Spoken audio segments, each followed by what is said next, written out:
All right, we're live. Hello, everybody. I'm sure nobody's listening to us as of now, but they'll most probably listen to us later on. Hello, Mahadin. How are you doing? I'm doing great, Philo. How you doing? Pretty good, pretty good. So, yes, this is again a stream that we wanted to do. We wanted to keep this stream short and talk about a few different issues, but then decided that we'll just give a short introduction to morality. And this is a huge topic. Morality is a huge topic, huge, huge, and it's been a topic since as far as Aristotle and even before that, the philosophers have been talking about this subject. And so it has always fascinated me, and I'm pretty sure it has fascinated Martin as well. So I'm gonna give you some time, Martin. Just go introduction, give an introduction, and then probably I'll introduce the problem of morality and what I want to talk about.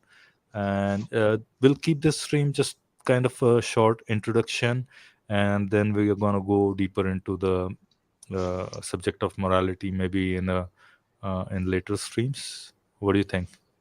Yeah, that sounds great. Just go over the very, very rough overview of the basics, uh, subcategories, if you want to call it, within moral philosophy. So moral philosophy is obviously a philosophical field of its own, and it's very large. And there's many, many subcategories and sub branches. So we can just go over the very rough skeleton of that. Yeah, are you there? Yes, I'm here. I'm Oh. here. I was on mute, so just couldn't hear. Yeah. So, what is morality? Is the very fundamental question. All right. So, Mhm. morality is kind of a system of beliefs about what is right and wrong. And see, one of the problems in defining something like morality is, uh, and I think it's a problem defining almost all the deeper problems in philosophy. How do you define morality is a problem, and it's defined usually based on what is right and what is wrong, and one should do what is right, and one should not do what is wrong. And in English language, the word that is most often used is ought. One ought to do what is good, and one ought not do what is bad, basically. And this is morality in a nutshell. But there is no fixed definition that somebody says that okay, this is a perfect definition. The definition that I have given here is most perhaps you can say widely accepted, but I'm not 100% sure about that. Martin, do you want to add something to the definition? Yeah. So as you mentioned, um, the word morality or ethics, etc., has been used in association with things that societies and communities and individuals have considered to be right and wrong. But that itself, it's difficult to define what is right and what is wrong. Sometimes groups of people have called it, how to enhance happiness, reduce suffering, and that was used synonymously as another way of talking about right and wrong. Wrong actions are those which reduce happiness or cause suffering. Right actions are those that increase happiness or reduce suffering, etc.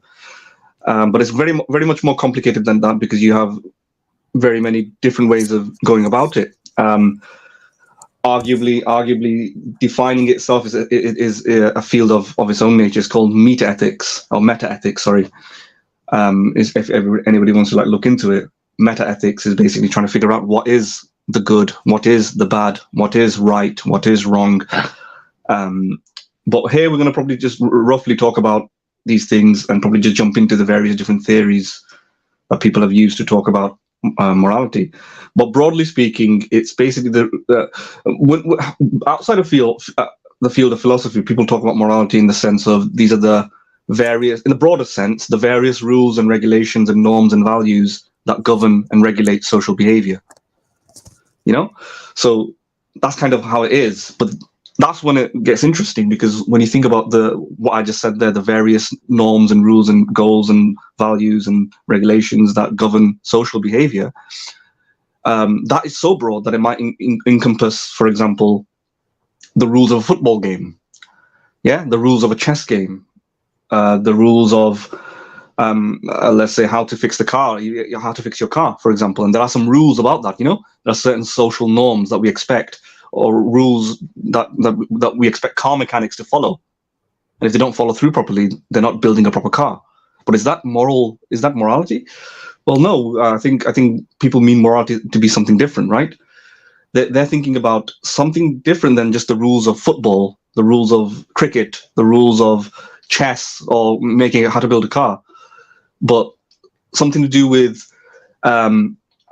duties to each other for our, for people's well-being, to look after relatives, how to act rightly and correctly towards your spouse, how to raise children properly, duties to your society and community, or when there's a tension, for example, between two different things, like I've got limited resources. How I can give my money to X person or give my money to this person. What is the right thing to do?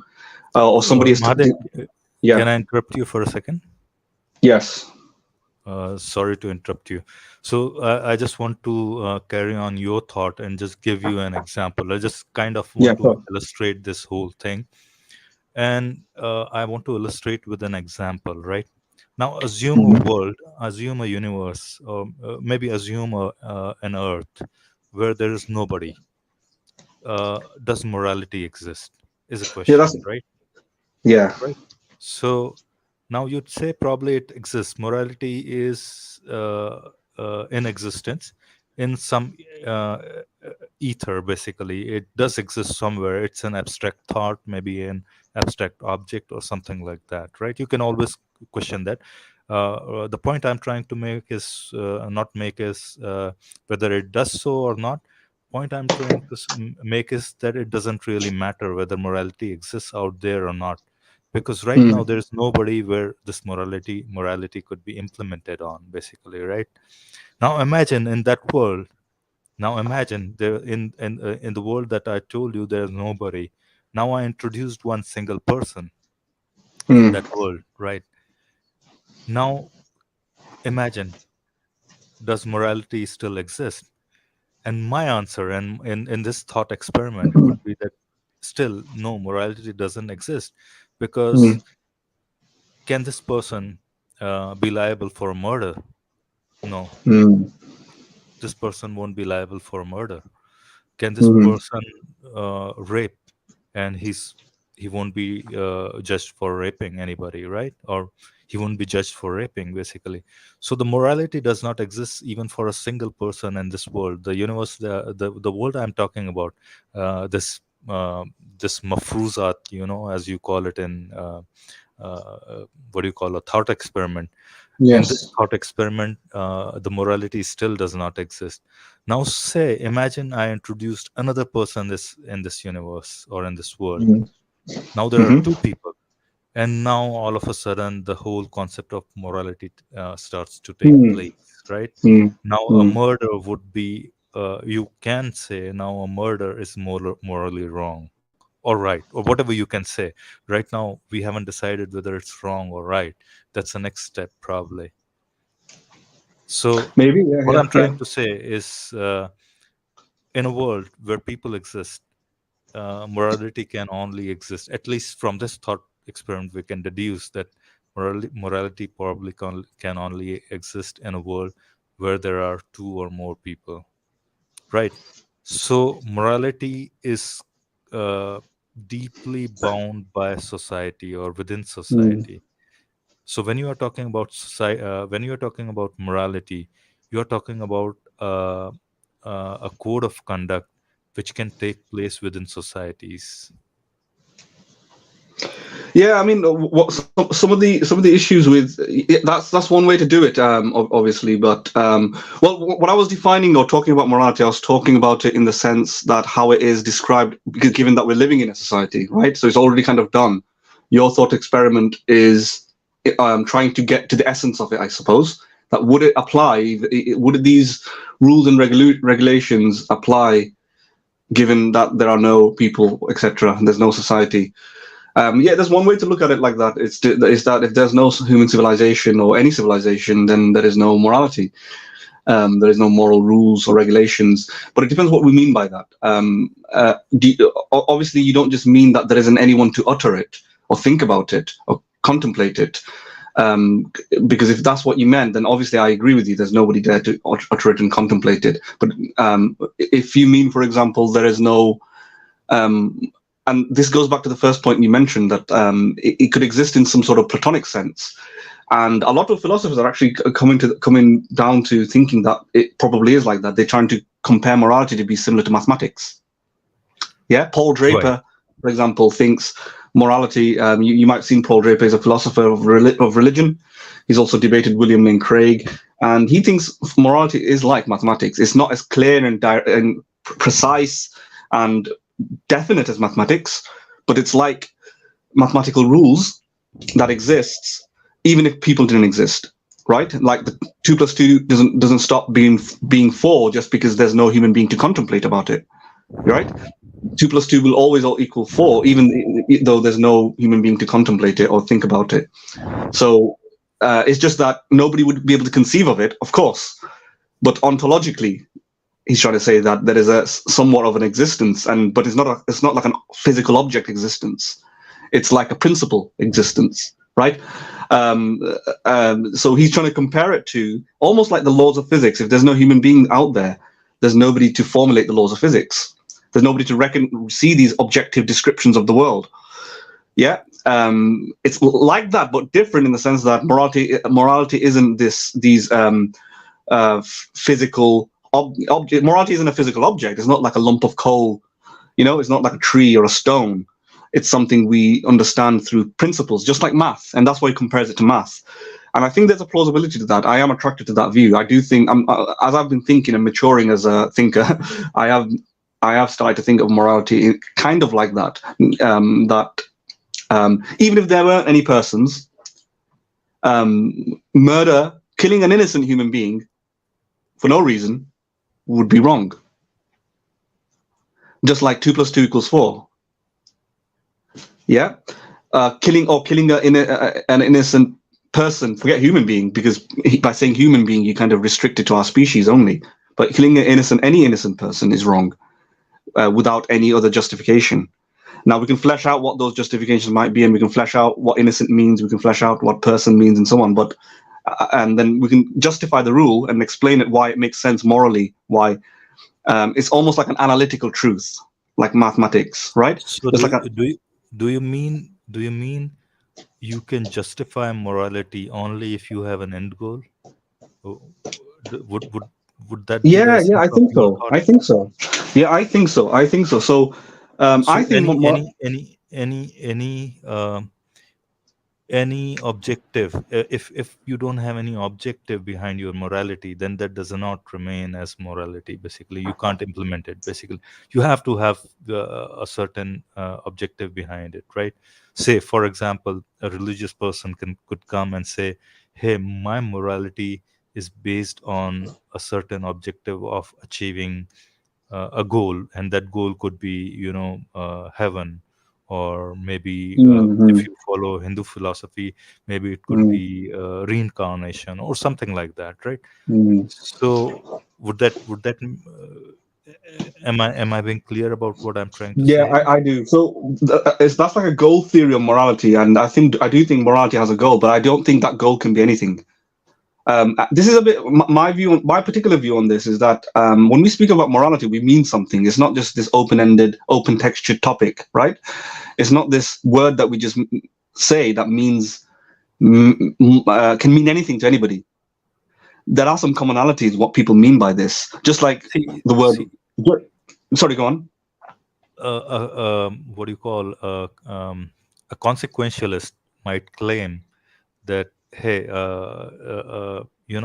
I want something good to happen, and that's why I have to believe in morality. Basically, I want uh, uh, there's a sect of Christianity. What is it? I'm forgetting the name of that sect of Christianity, but they eventually they want good for everybody, basically, and so they have this philosophy of doing good. Basically, I mean, if anything that is good, that's Mm, achieving that particular goal.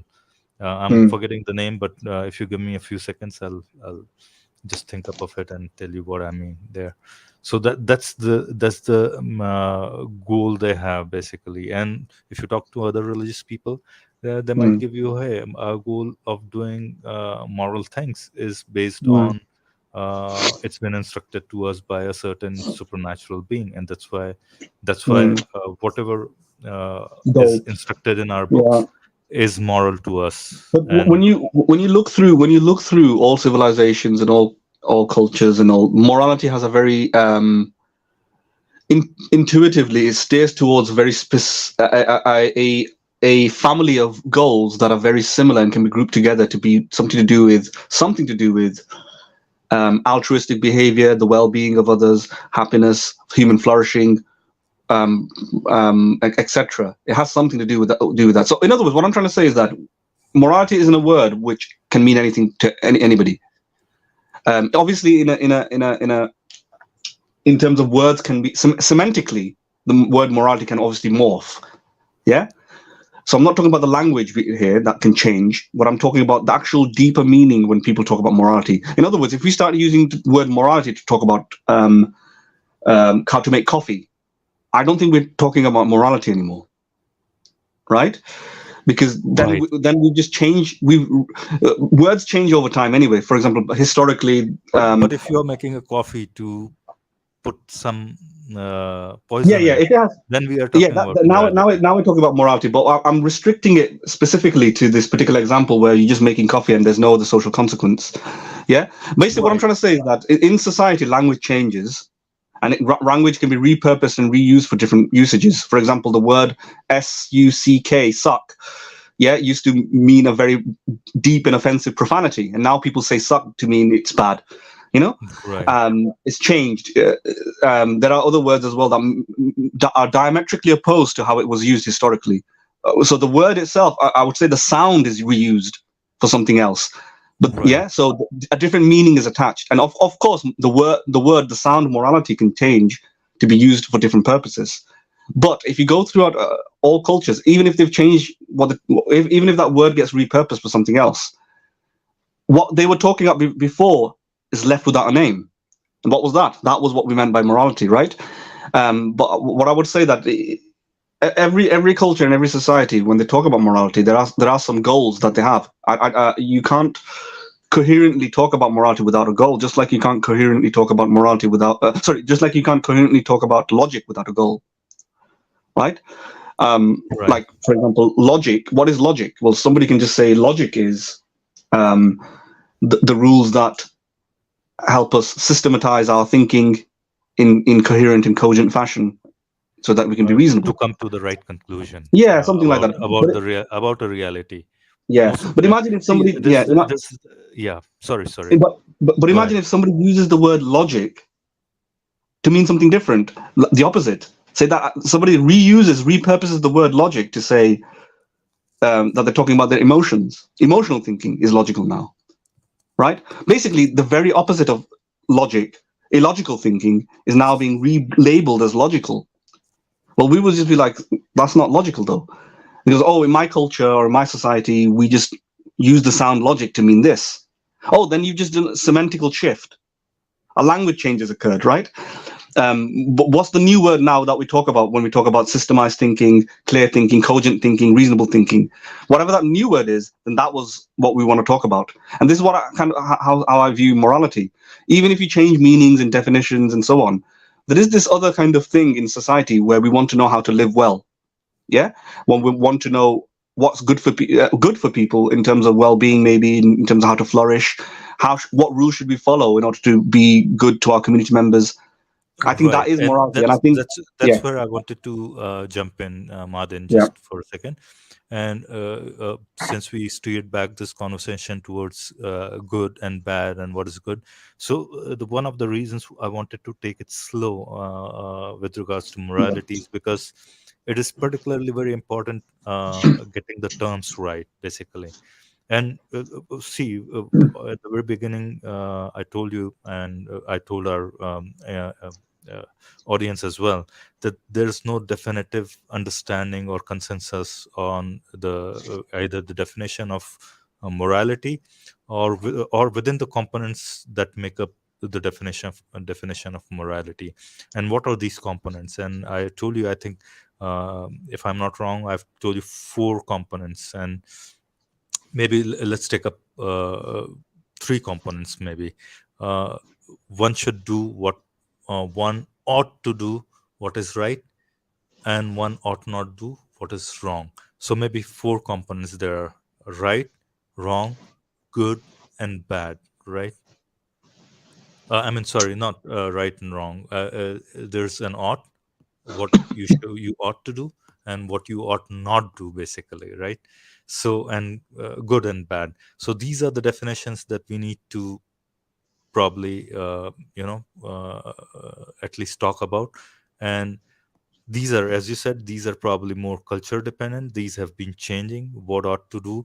Maybe uh, at certain point in our history, human history, killing a human being was probably perfectly fine when our ancestors were hunter gatherers. You couldn't survive if you didn't kill the person who was fighting for food against you. If you didn't kill that person or that human being or that cave dweller, you probably won't survive, right? So maybe it was moral to kill somebody to for your clan to survive.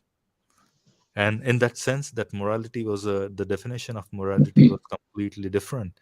Now if you talk about, so when the resources were really scarce, you fought tooth and nail with your opposite clan or enemy clan for your clan to survive. And it mm, was perfectly fine. You didn't think about morality at that point because your first primary goal was survival. I mean, survival uh, was the primemost factor. And the definition of morality since then has changed as the resources became more and more abundant. You moved away from that goal. Your societies became more and more um, kind of refined in terms of morality, as to you started thinking about not killing somebody else because you realized that those somebody that you were killing could now help you gather more resources for your survival and your generation survival. And mm, so that's what I'm trying to say, that the definition of good and bad is really important to be distinguished, and that keeps changing from time to time, from culture to culture. And now we can see that this has become a more of a global culture, where we can see that it is almost globally accepted that killing is wrong. It is mm, almost globally accepted that maybe raping someone is not mm. right, it's bad. So, So so these in what, behaviors have become more of moral precepts globally, but there are still certain what do you call, excluded tribes, say within Amazon or within certain parts of the world. They have very different systems, moral systems, and looking from our perspective, they might not seem moral, but that's how it is. Anyway, I probably digressed a little bit, taking on Mahajan. yes, so in what you were saying in terms of that it shows that the definition of good or bad either has, I think what you said was either the definition of good or bad was changing, or the definition of morality was changing using those examples. Is that right? That Right, right. it's culture dependent. It's time and culture both dependent, Yeah, basically. yeah, and time historically, this historical the historical sort of attitudes and norms as well also influence how you define good and bad. That's true, but it's um, if you look at the historical development of morality and so on, yes, it's true that it's dependent on culture, but how is it dependent on culture and time and the specific cultural context and circumstances? There's different ways to look at this. For example, first of all, just by talking, as you have just talked about the good and bad and right and wrong, as you can see that we're both in implicit consensus that it's the good and the bad and the right and the wrong can't be anything. It's not just the right way of how to build a car, or it's not the right way how to drink a coffee, yeah, or how to play basketball. I don't think those are the things that in any culture. Those are the things that are relevant to morality or moral behavior, unless we factor it into how it affects others. So, as you mentioned before, with the example I gave, the right way to make a coffee has a goal in it, and you make a coffee in that particular goal. But that's not a moral rule or moral set of goals or anything like that. It's an end. It's an end how to make coffee, and then once you set the criteria of coffee, how to make it, how the best coffee, then maybe some objective rules might emerge out of it. For example, if you in your coffee, if you put in no coffee, for example, no coffee beans, that's a pretty bad way of making coffee. And then you can say that's objectively a bad way of making coffee. Yeah, but that's still not moral. That's not a moral end. The moral end becomes more relevant is when you added that extra dimension to it, is when you said, but what if you're making coffee and for someone else and there's poison in it?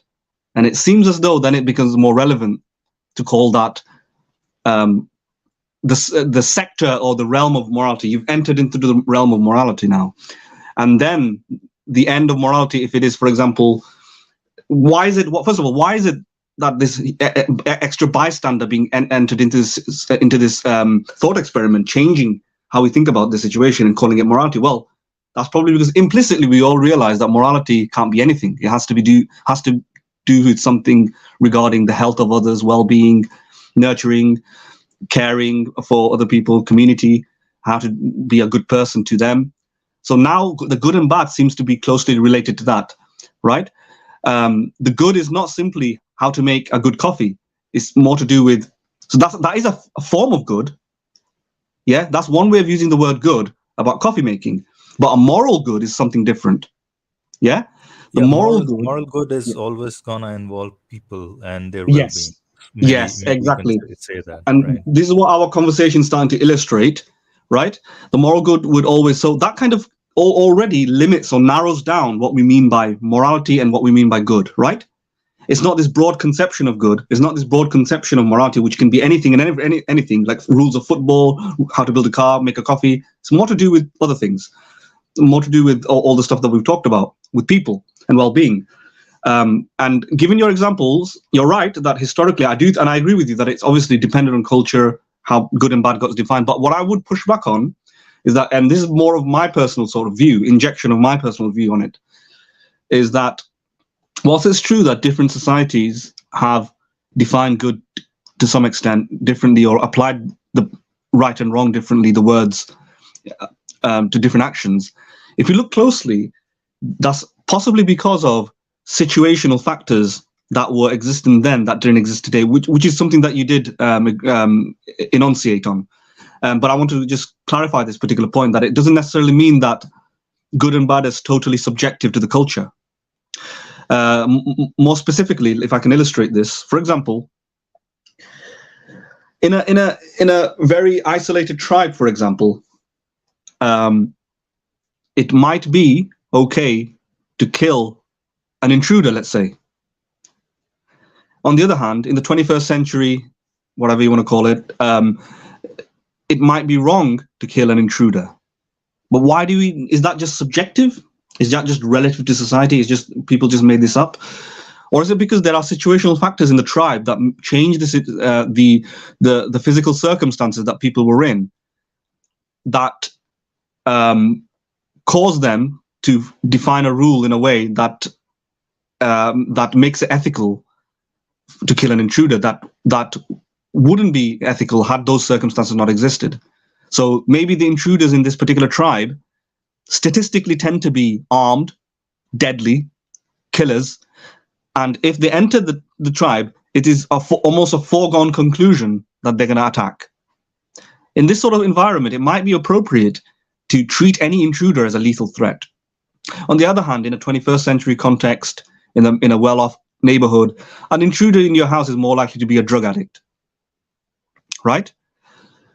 What you might say there then is that in the 21st century context, an intruder who's more likely to be a drug addict who breaks into your house, it will be unethical to treat them as some sort of nefarious lethal threat, and it'll be disproportionate force to use self-defense in a way that will kill this intruder. But in this tribal context, it will not be disproportionate. It will be justified force. But had those same tribal circumstances existed in the 21st century, yeah, the tribe's ethical justification to kill the intruder would also be applicable in the 21st century, right? And had the 21st century standards, 21st century physical circumstances existed in this in the tribal setting, for example, generally safe environment now, there aren't no deadly threats. The people who break into your tribe or into your house tends to be benign people. Then in this society, statistically, it's just a benign threat. It'll be wrong then to have a general rule that enables people to just kill indiscriminately the intruders. What it shows is then it's not just entirely subjective. It's more to do with the fact scenarios, right? And those fact scenarios are objective, and hence, based on those fact scenarios, different ethical rules are being generated. Can you see that? So what it shows is that even historically, you could find situations that different cultures defined different rules to be good, different behaviors to be good. But that's probably because of the context-specific circumstances that had they exist today, we would still continue to consider those ethical principles or behaviors as good. There's an objectivity there. It means that there's a relationship between the ethical rule and the facts on the ground. I'm not sure if I've been completely clear there, but no, that was pretty good. That was pretty good, okay. Madin. So Okay. just want to ask one thing. Can you say then? See, we have talked about 30 minutes on this. Yeah. Do you think that morality is then absolute? I'll tell you my perspective on it. I Can you think just as define that, please? Define what you mean by absolute. so does it exist outside of human beings? Oh, I see. As Okay. I think we did illustrate that point that it is almost impossible to. I mean, you did point it out that some philosophers have likened it to be something like mathematics, right? In that Yeah. sense, you can say that partially it could be absolute, but not necessarily. And my thought experiment probably tried to illustrate that it can't be absolute. It has to be rooted in uh, it has a component of subjectivity, but at the same time it has a component of collectivity or societal component, whatever you may want to call it, right? Mm. So that's one of the points that I wanted to ask you. What's your take on it?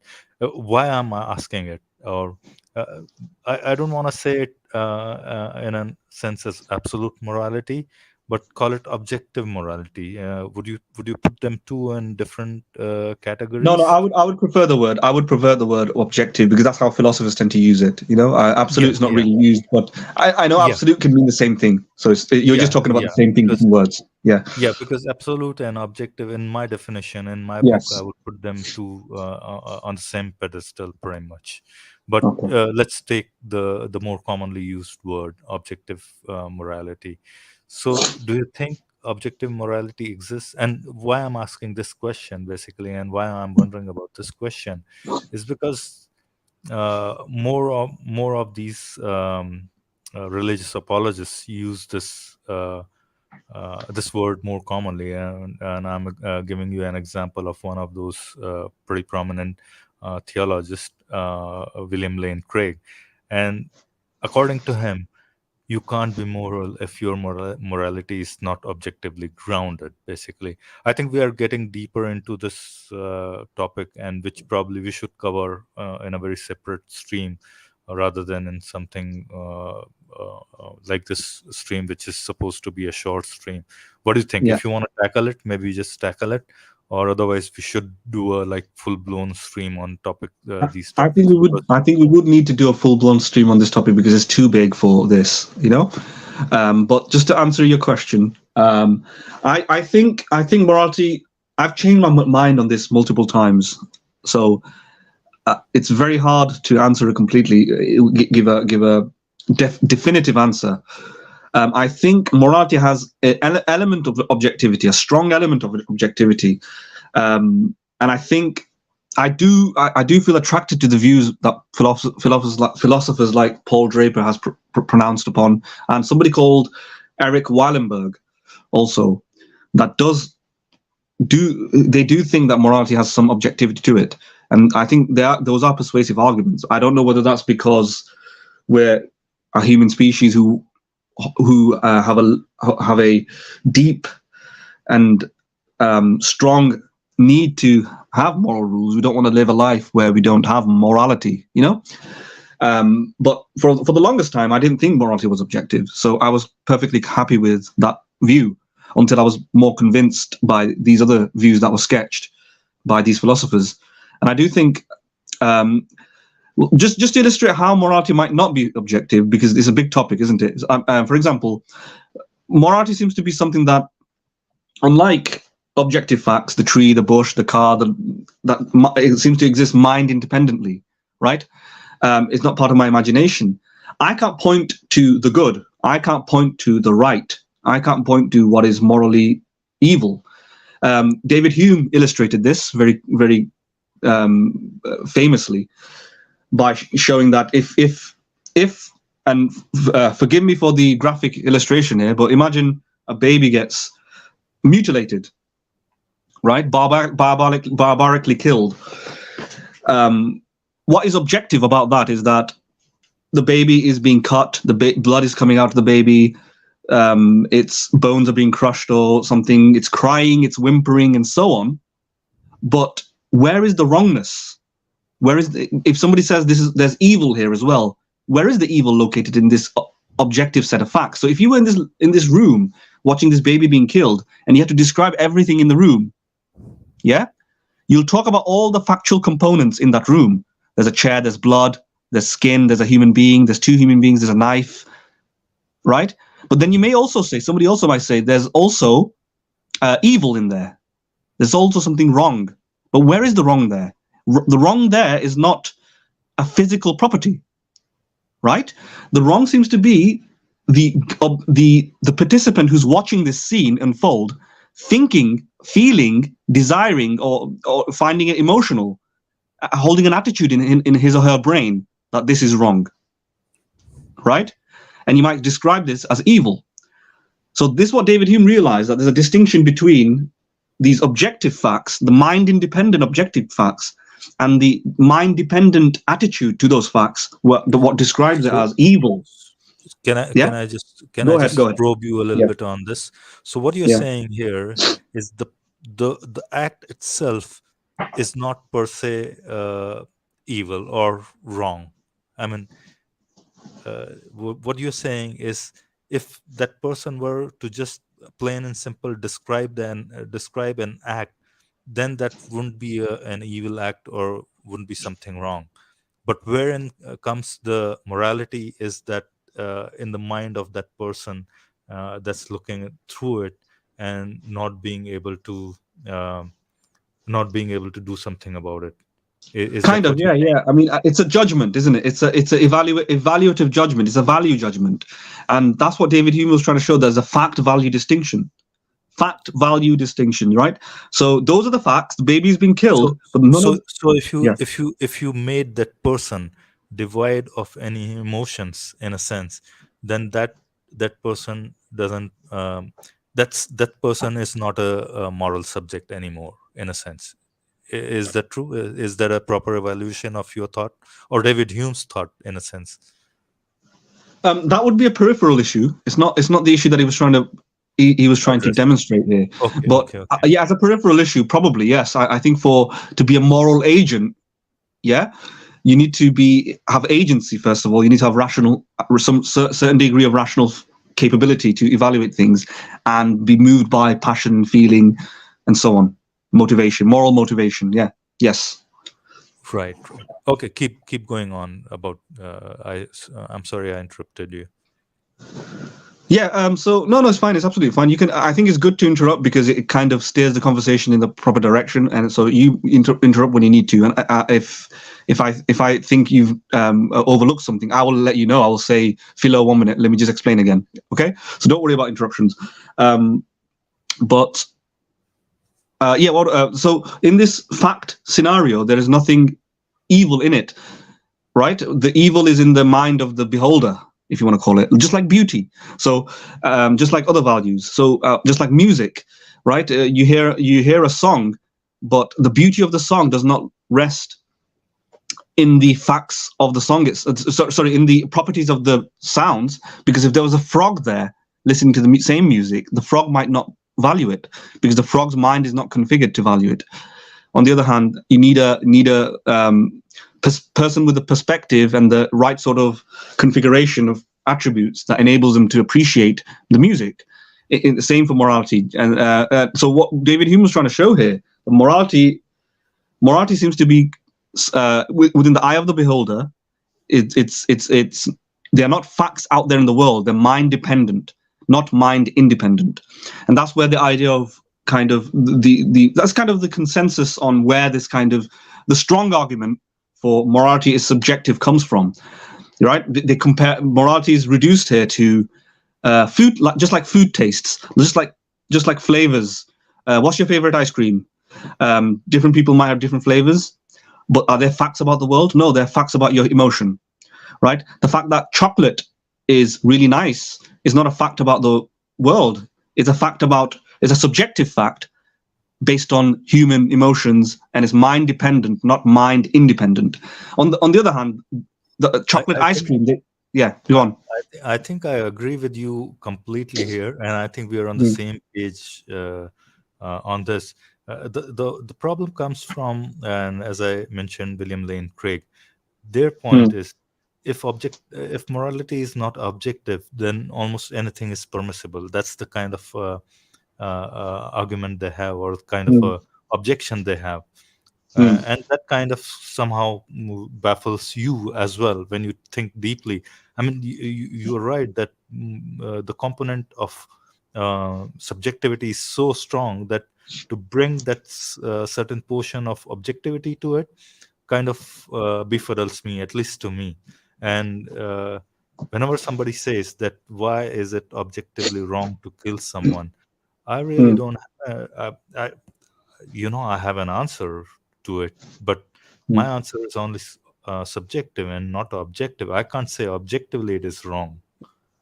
I think subjectively it is wrong. What do you think to that thought, basically? What do you think about that thought?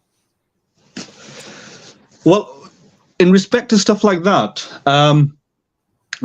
so what you're saying is pretty much what Hume kind of concluded, is that these values are subjective, and if they're subjective, then different people can have subjective thoughts on it. Therefore, the murderer who values the killing of the baby and doesn't think it's evil but thinks it's good is right, and so is sorry, not right, is not doing anything objectively wrong, because objective evil, objective wrongness does not exist. Right and wrong are just constructs of the mind. So he's entitled to hold his view, and nobody can say he's objectively wrong, right? I mean, that's kind of makes a lot of people, step back and say, hey, where can I hold my ground and say it is objectively wrong? Because then almost anything is possible. Somehow us humans are hardwired to find these ideas pretty gruesome, and I'm not quite sure where that component came from. Probably it's a relic of our evolutionary past, maybe, and probably our ancestors, maybe 100,000 years ago or 200,000 years ago, were really brutal, and they didn't even have brains capable enough to think through these hard problems. They were probably pretty brutal. And even a thought like, hey, killing could be an immoral act, didn't really cross their minds.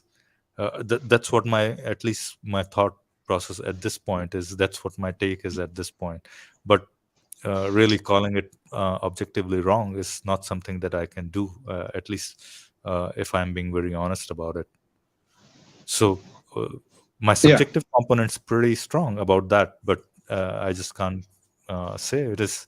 But so I'm just gonna throw a little bit more confusion to our conversation and bring about another philosopher, The Moral Landscape. You have read that book or heard of that book, right?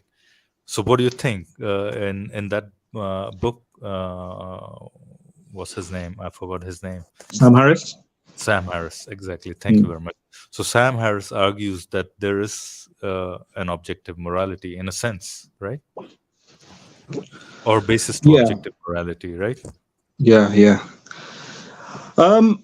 With regards to Sam Harris's book, I don't think he gets to achieve his aim that he tried to do. Many actual philosophers have critiqued it, in the sense that he just bypasses the vast majority of the philosophical work in the area and ignores the problem, almost downplays the problem. So I totally agree with you on that.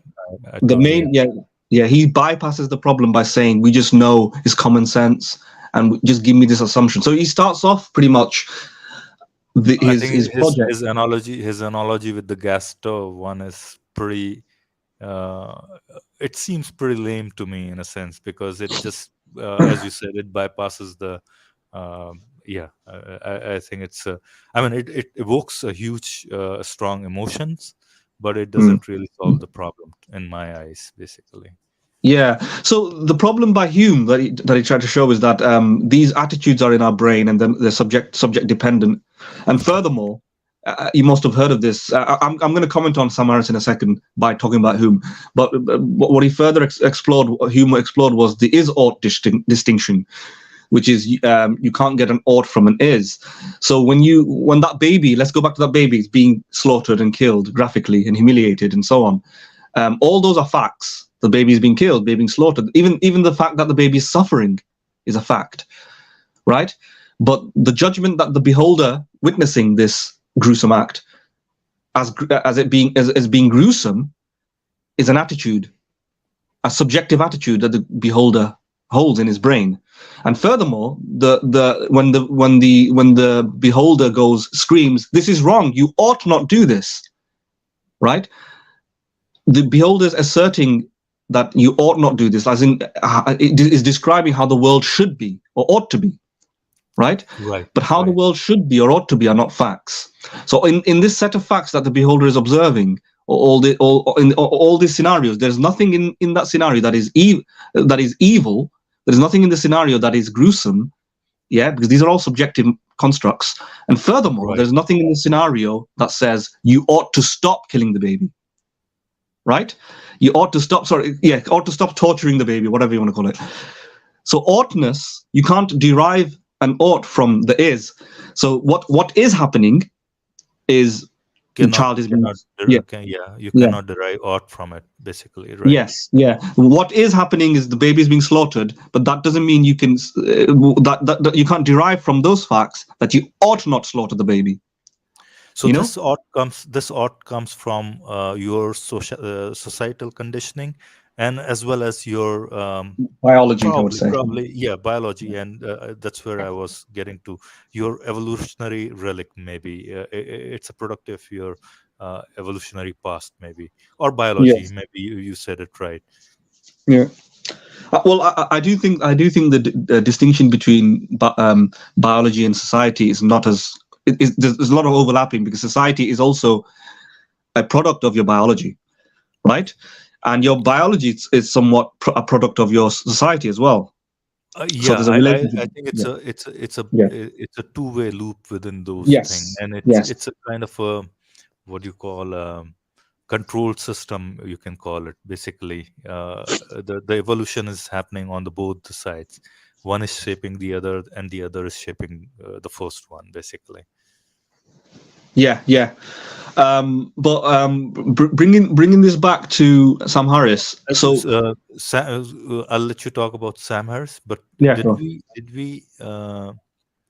we really clarify the definition of objective? If people haven't heard this term before, maybe it's good to clarify that definition. Do you think? I think If you I give me a mentioned minute. what but I think I mentioned in the Hume illustration what objective facts are versus mind dependent through the Okay. illustration. Yeah, but Okay. I think the example was to serve towards that purpose. But objectivity is just things that, in this context, an objective fact is a mind independent fact. But a mind independent fact meaning that it will exist even if human beings didn't exist. It's It, it, independent of human opinion or belief, I was going to basically. say that as well. Yeah, it's independent to human emotions, opinions, attitudes, values, etc. So the tree, the tree existing outside of your house, is an independent object that is not affected by, really, not in a strong sense anyway, affected by your Right. emotions, attitudes. If you didn't exist, the tree still exists. On the other hand, if a song comes on, right, you finding the song pleasurable and going, this is a great song, this is a good song, all those statements, this is a good song, or this is a great song, are dependent on your emotions, your opinions, your values, and that's mind dependent. So one is mind independent, therefore objective, the tree. The pleasures and the pleasure that you're feeling when you're hearing the song, and the attitudes that you hold towards it, like this is great, this is brilliant, this is amazing, those are value statements, and therefore they're mind dependent and subjective. Subjective, right. Yeah. Madin, Yeah. you want to go to Sam Harris? Quickly, yeah, Maybe very. talk about Yeah. Sam Harris. Then we'll Yeah. probably shut the doors on morality for now. And Mhm. anyone listening to the stream is more than welcome to join the stream. I think I have put the StreamYard link outside Mm. on the comments in the comments. They can join if they want. If they have a question or they want to talk about something else, please do come. And then we'll move on to maybe a few of the arguments that we had a stream, the last stream, and we'll tackle those some of the arguments from there. Go ahead, Madin. Yeah, sure. And before we just finish with, sorry, just after we've done with Sam Harris, I also want to come with a bit of a more of a positive closure on the topic, because I don't want listeners and viewers to go away from here thinking we can't have any morality. Yeah, I want to try and at least make an attempt to make a case for some form of morality. Yeah. Yeah, definitely. And I'll be very quick about it. We can expand on it and maybe talk about it in more deeper detail in later streams. But so I don't want viewers to go away from here feeling depressed and despondent, etc. But so just talking about Sam Harris, what I think a lot of philosophers have thought where Sam Harris has gone wrong is that he was unable to bridge that it is an ought gap, right? And he simply just started off in his books saying that as long as you grant me that morality is something to do with human well-being, that it ought to increase or decrease, increase pleasure or decrease suffering, or increase well-being, decrease the lack of well-being. Once you grant me that, then we can have moral rules following it. Once we've accepted that's the definition, that we ought to, that we can bridge the gap between that there's suffering in this world, which is an objective fact, and say that we ought to prevent the suffering, which Hume would have said that's a subjective non-fact. It's just an attitude that we hold, a feeling. It's not a fact. It's just like the taste of food. It's not a fact that cheese tastes nice. So it's not an objective fact that cheese is good. Let's say it's a perception of the human being. Yeah, cheese is just cheese. Similarly, it's not an objective fact that suffering should be reduced, that we ought to stop suffering. It's just an attitude of the mind dependent, subjective. Well, what Sam Harris says, if we just grant me that it is, yeah, if you just grant me that it is an objective fact that we ought to, that we can't bridge the gap between the is and the ought, then the problem is solved. Well, why? Of course, if he just grant it to you, then the problem will be solved. But that is the philosophical conundrum. right? That is the issue, the big issue that philosophers have been breaking their brains over, is how do you cross the bridge between the is and the ought? How do you turn subjective properties into objective facts? How do you have a world which is devoid of any values to have values in it, or something like that? Well, Sam Harris simply just says, if you grant it me, then everything else can follow. Once you grant me that we ought to reduce suffering and increase well-being, then there are hard rules that come as a consequence of it, of how to do that. Well, I completely agree with him. I completely agree with him. The second part, the first part, which he just bypasses by saying, "If you grant it me, then it works." I think he just walks over the topic. Yeah. Madan, just sorry to interrupt you. I think a similar take is, I mean, a similar stance is taken by what's his name? Matt Dillahunty. Matt Dillahunty. Sorry, who? Matt Dillahunty. Oh, Matt Dillahunty. Yeah. Matt Dillahunty has a similar take, and what he says, and I'm paraphrasing, and probably I might be wrong about how I'm phrasing it, but his take is similar as well. If we agree to a goal or a basic fundamental goal, say that we want the human well-being is the fundamental thing that we both care about. Now we have this fundamental foundation to build upon, and now we can have objective truths that would let us achieve that fundamental goal. Do you agree to that point? And I think to a certain extent I agree to his point, but the only point that I think probably you mentioned about Sam Harris as well, I think it's really hard to say that everybody is going to have the same fundamental goal. And usually well-being is taken as that fundamental goal, but you will always find exceptions to that rule. Basically, someone might be a psychopath, or whatever, right? And they might say, no, I don't really believe in well-being. I want to become a serial killer or whatever, right? And they will have a different rule to the whole thing, and then your whole objectivity goes out of the window. I think on a philosophical level, I mean, if it's subjective, that goal, if the goal is subjective in the first place, then no, the murderer is not doing anything rationally wrong. So he's not making an intellectual error, or is not being illogical when he has a different goal, for example. And given it's subjective, we can't say the murderer is holding a view that is immoral, etc. So some people might say that, for example, that or a view that I hold is that the murderer is holding a view that is immoral, right?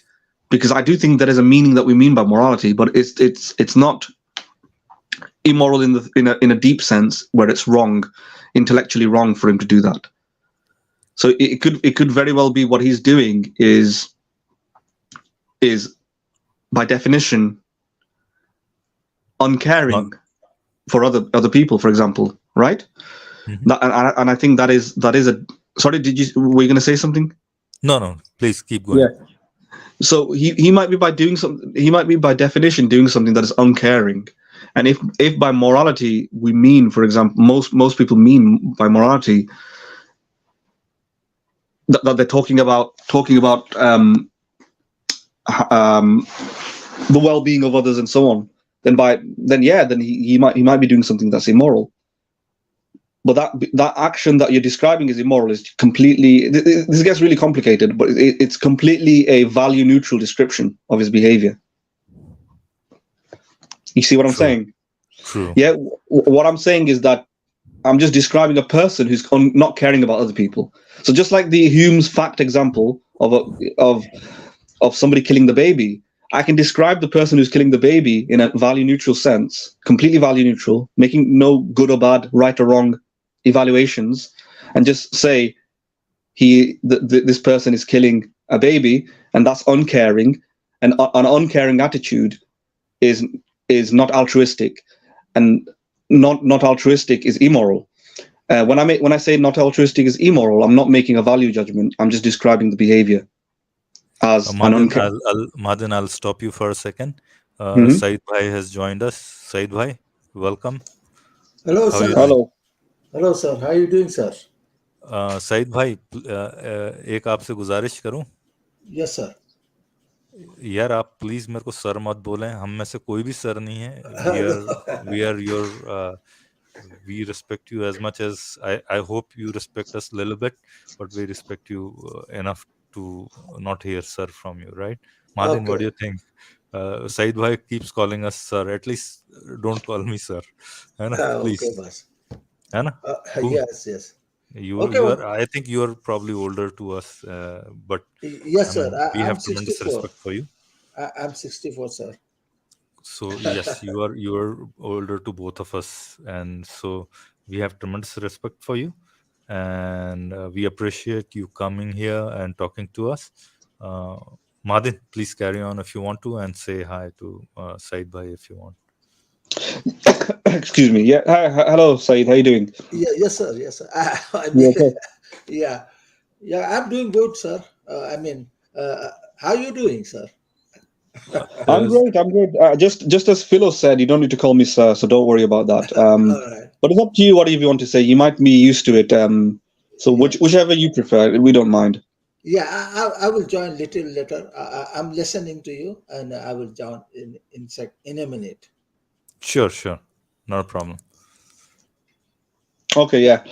So what I was saying is that you can describe it in a value neutral sense, just to describe the behaviors, But that's probably not what we want, really, when we're thinking about morality, right? We want to justify those values so that we can say that the murderer is doing something that is wrong, right? And it's not just a subject to his opinion; it's an actual fact, independent to his emotions and opinions. And that's where it becomes very difficult for people like Matt Dillahunty and Sam Harris, because they just assume if we share the goal, but the whole point is crossing the bridge and showing it's not if. There's no if about it. Yeah, we're trying to Right, show that you must. It's what Immanuel Kant called the categorical imperative. Yeah, and it's right, what David Hume would have wanted if he could, would have preferred to be able to discover through his reasoning that there is actually a fact about following these moral laws. That is an actual fact, like the fact of the tree existing independent to your senses. It's not just something subjective, but it's an objective fact that you must not, let's say, just like thou shalt not murder. It's like almost like a commandment hovering above you.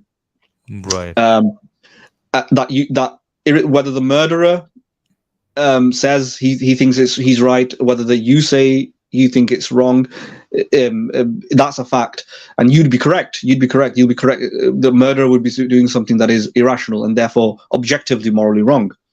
And I don't think Sam Harris necessarily succeeds in showing that, and nor do I think Matt Dillahunty achieves that. Yeah, I just wanted to touch upon this point that whatever the take these two philosophers have, Matt Dillahunty, I don't consider Matt Dillahunty to be a philosopher. He's more of a what do you call atheist apologist, you can say. If I'm correct me if I'm wrong about that. And Yeah. for sure, Sam Harris is genuinely a philosopher, and Mm. I consider so among these four new what do you call new atheists or however they are called, what's his name, Dawkins, Sam Harris, who was this Daniel guy, Dennett. Yeah. Dan Daniel Dennett, Dennett. yeah, and who was the Yeah. fourth one, the Esquire guy, Hitchens. yeah, Christopher Hitchens. Hitchens. Yeah. Yeah, Passed away. Hitchens. So among these two, these four, only two of them I consider to be decent philosopher. Of course, Dan Dennett is above all of them, probably the Yeah. finest of the philosophers among four of them. And then Sam Yeah. Harris is pretty good as well, but maybe we disagree with his moral philosophy in a sense. But his moral philosophy kind of, makes me pointed towards utilitarianism, basically.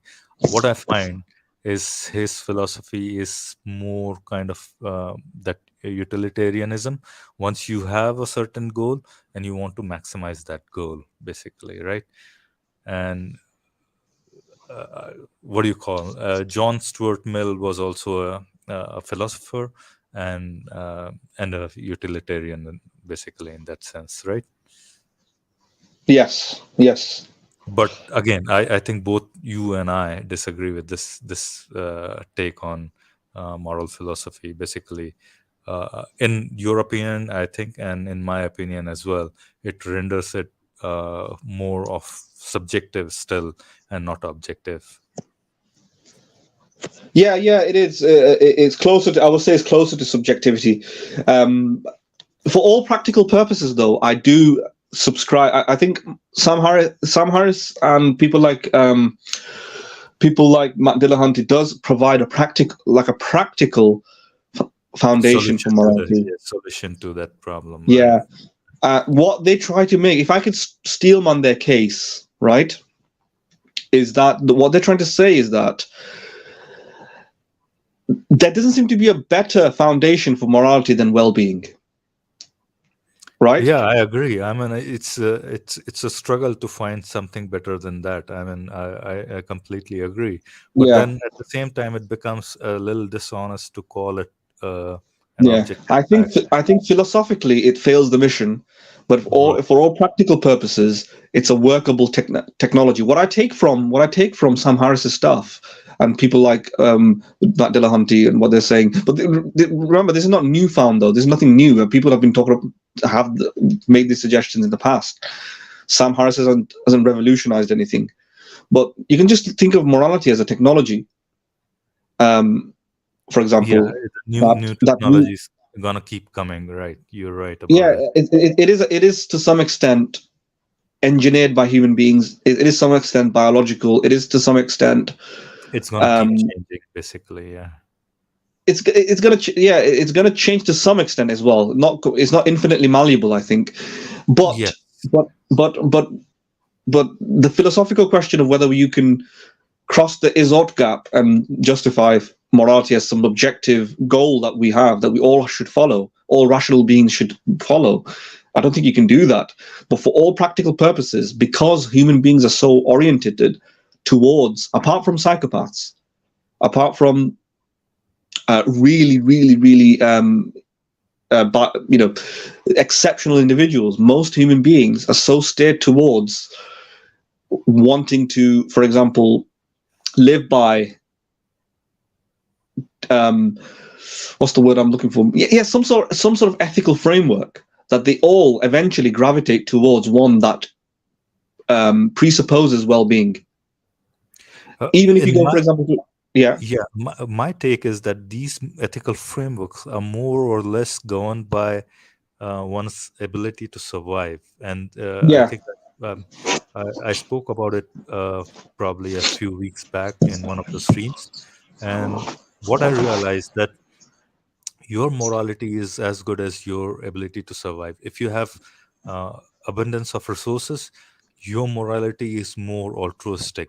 But as soon as you have restriction, you put restrictions on resources, your morality kind of becomes more, or rather gravitates towards unaltruism. Basically, you're saying, you see what I'm saying there? yeah. That could be that could be a personal sense of morality. But even the people are in that situation. They might not define themselves as doing moral acts. So just to make sure that I've got your sketch correctly, you're trying to say that if you have an abundance of resources, then you might be altruistic, but if you don't, then you might change. Yeah. Yeah, and then Yeah. that's what I'm saying, and that your moral compass is gonna change. I mean, Yeah. you may reach to a point that you would still call it a moral act, but that Yes. You terminology might not. only came So about. yeah. That So you might. terminology only came about because you have been through a phase where you had abundance of resources rather, right? So the point I'm trying to make, it's changing because of the resources, and uh, you have already gone through a phase where you had So abundance of just to clarify, because we need a little bit of organization of how we're using the words. So one thing that we can talk about is the moral principle. Is the moral principles changing versus the moral behavior, right? I think, yeah, not the moral principle. In this case, the Yes. behavior is changing, right? Yeah, the moral behavior might be changing because for example, right now I'm not, I don't steal or anything like that. But if the situation became so that I need to steal to survive, I might not be too bothered if I steal something from, let's say, a major corporation to survive. Yeah, Yeah.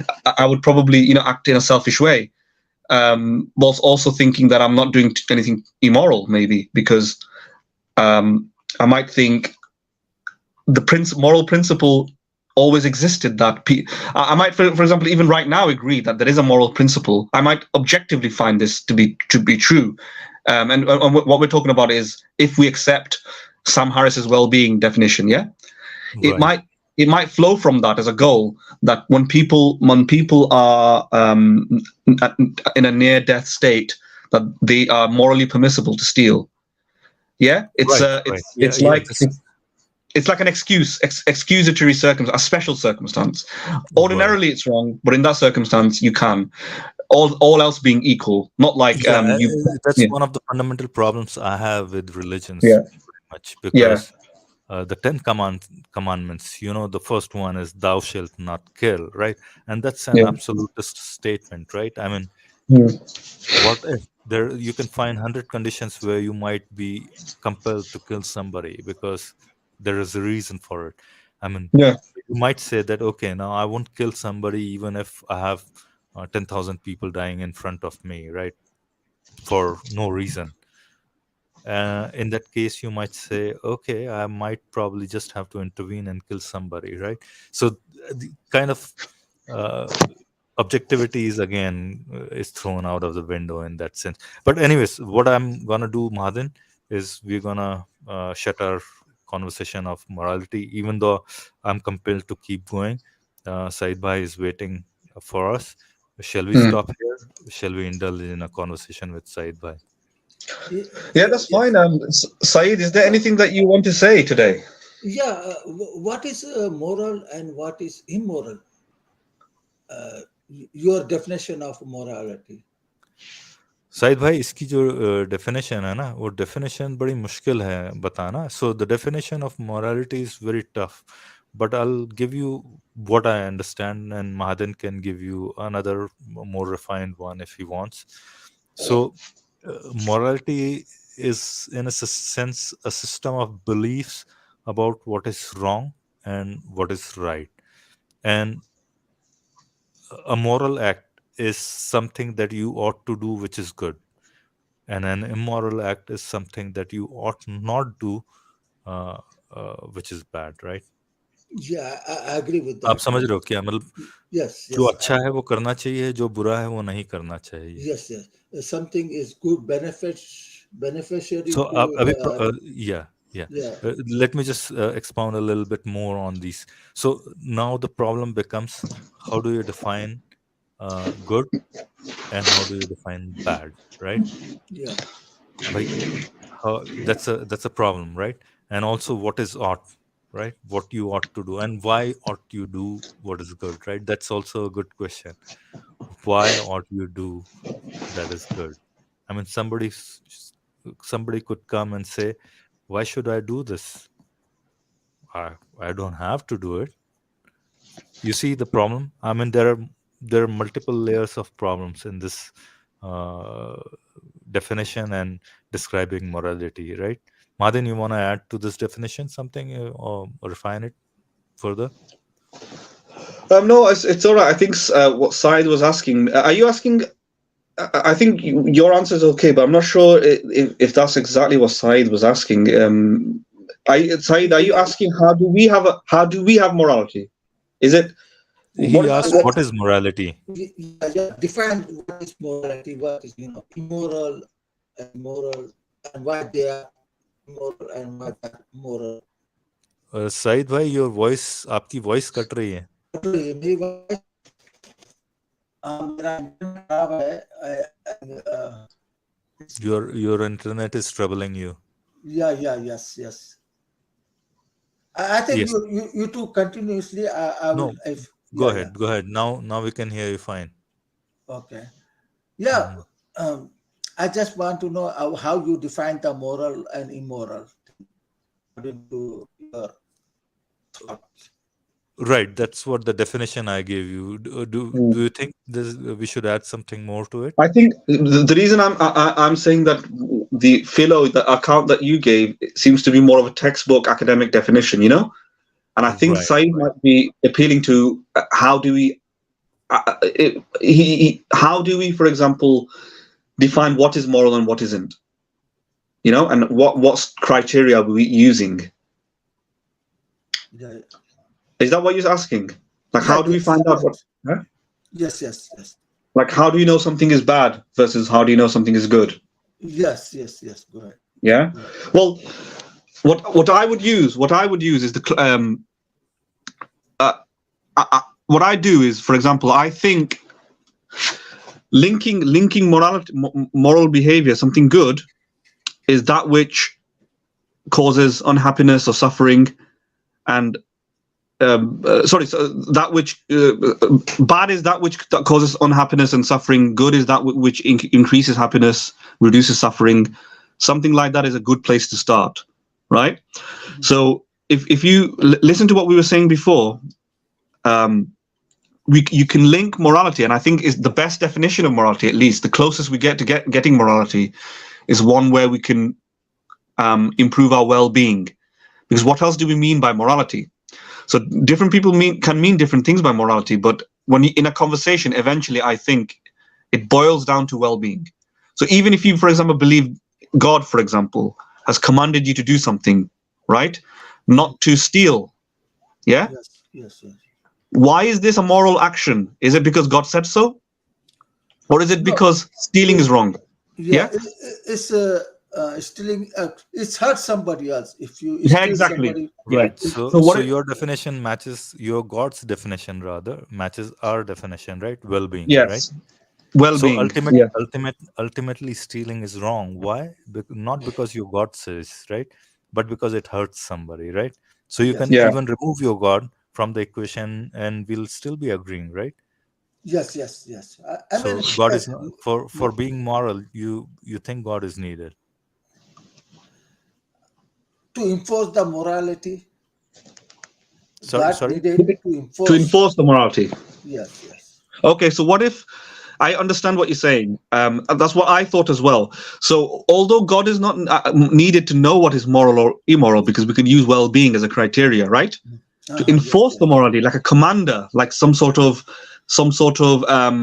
lawgiver. It Yes. it Yes. it yeah. So it does two things, right? One, it provides an incentive for people to act right, follow the rule, because otherwise people might not follow the rule, right?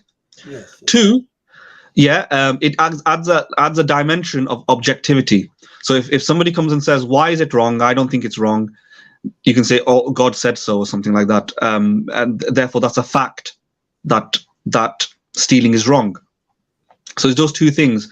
The thing is, whilst you're right that God can be an enforcer of morality, what if a human state enforces the morality? So a government, for example, might pass a law that says stealing is wrong, Yes. right? Yes. Yes. Yes. And that, so it mirrors the same thing that God does here. Basically, you have a Yes. courts, you have policemen, law enforcement. They will arrest you if you do something wrong, right? Yes. Which is stealing. So what we can do is, if well-being is human suffering, reducing human suffering is a goal of morality, increasing human pleasure, happiness, how we behave, how we get along, our health. And it's not just our health. It's not just a very crude sense of well-being. It's also stuff like don't hit others, don't punch others. If we can figure this out on our own, then we can use that criteria to figure out the moral principles and rules, and also use the state apparatus to enforce it, like Yes. law enforcement, like courts, the Yes. parliament, etc. Yes. Yes. Yeah. So this is why I don't think God would be one way of enforcing morality. But I also think these other systems can also enforce the same morality. Yeah. What do you Yeah, think of that? yeah, I agree with that. We need law enforcement uh, to maintain the morality, just like it, not hurting other people, not stealing, and many other things. We cannot do by the law of, we cannot uh, cheat on our taxes, or or somebody. We cannot you know deceive somebody and steal their property or something like that. This is morality enforced by our government. So yeah, so same with the God also want to enforce Yes. this morality, and he said, if you do this, and I'm gonna punish you, or if you do this, I'm gonna reward you. So Yeah. God, so a law enforcer. So, Yes. Yes. Said bhai, government is not the only one that enforces a certain rules or moral rules or ethical edicts, basically. And Yeah. Our communities can as well. while I do agree with that Yeah. point, even Yeah. set apart God, you have societies, right? Within those Yes. Yeah. societies, you have certain rules, and Yes, they are yes, enforced within those societies by the people of the society themselves, right? yes, yes, yes, Assume you live in a you live in an apartment complex, right? yes, yes, Now within that apartment complex, your government doesn't do anything, but still you have certain rules within those apartment complexes, right? yes, yes, Certain rules might be that you don't bring drunkard people to your apartment complex after, say, 12 midnight, right? And yeah, that is one rule that's enforced by people within your society, and they make up those rules, right?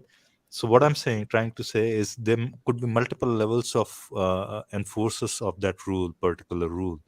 And Yeah. government is one apparatus, as Mahajan said, but that the you could have a hierarchy of apparatuses, basically, in a sense, right?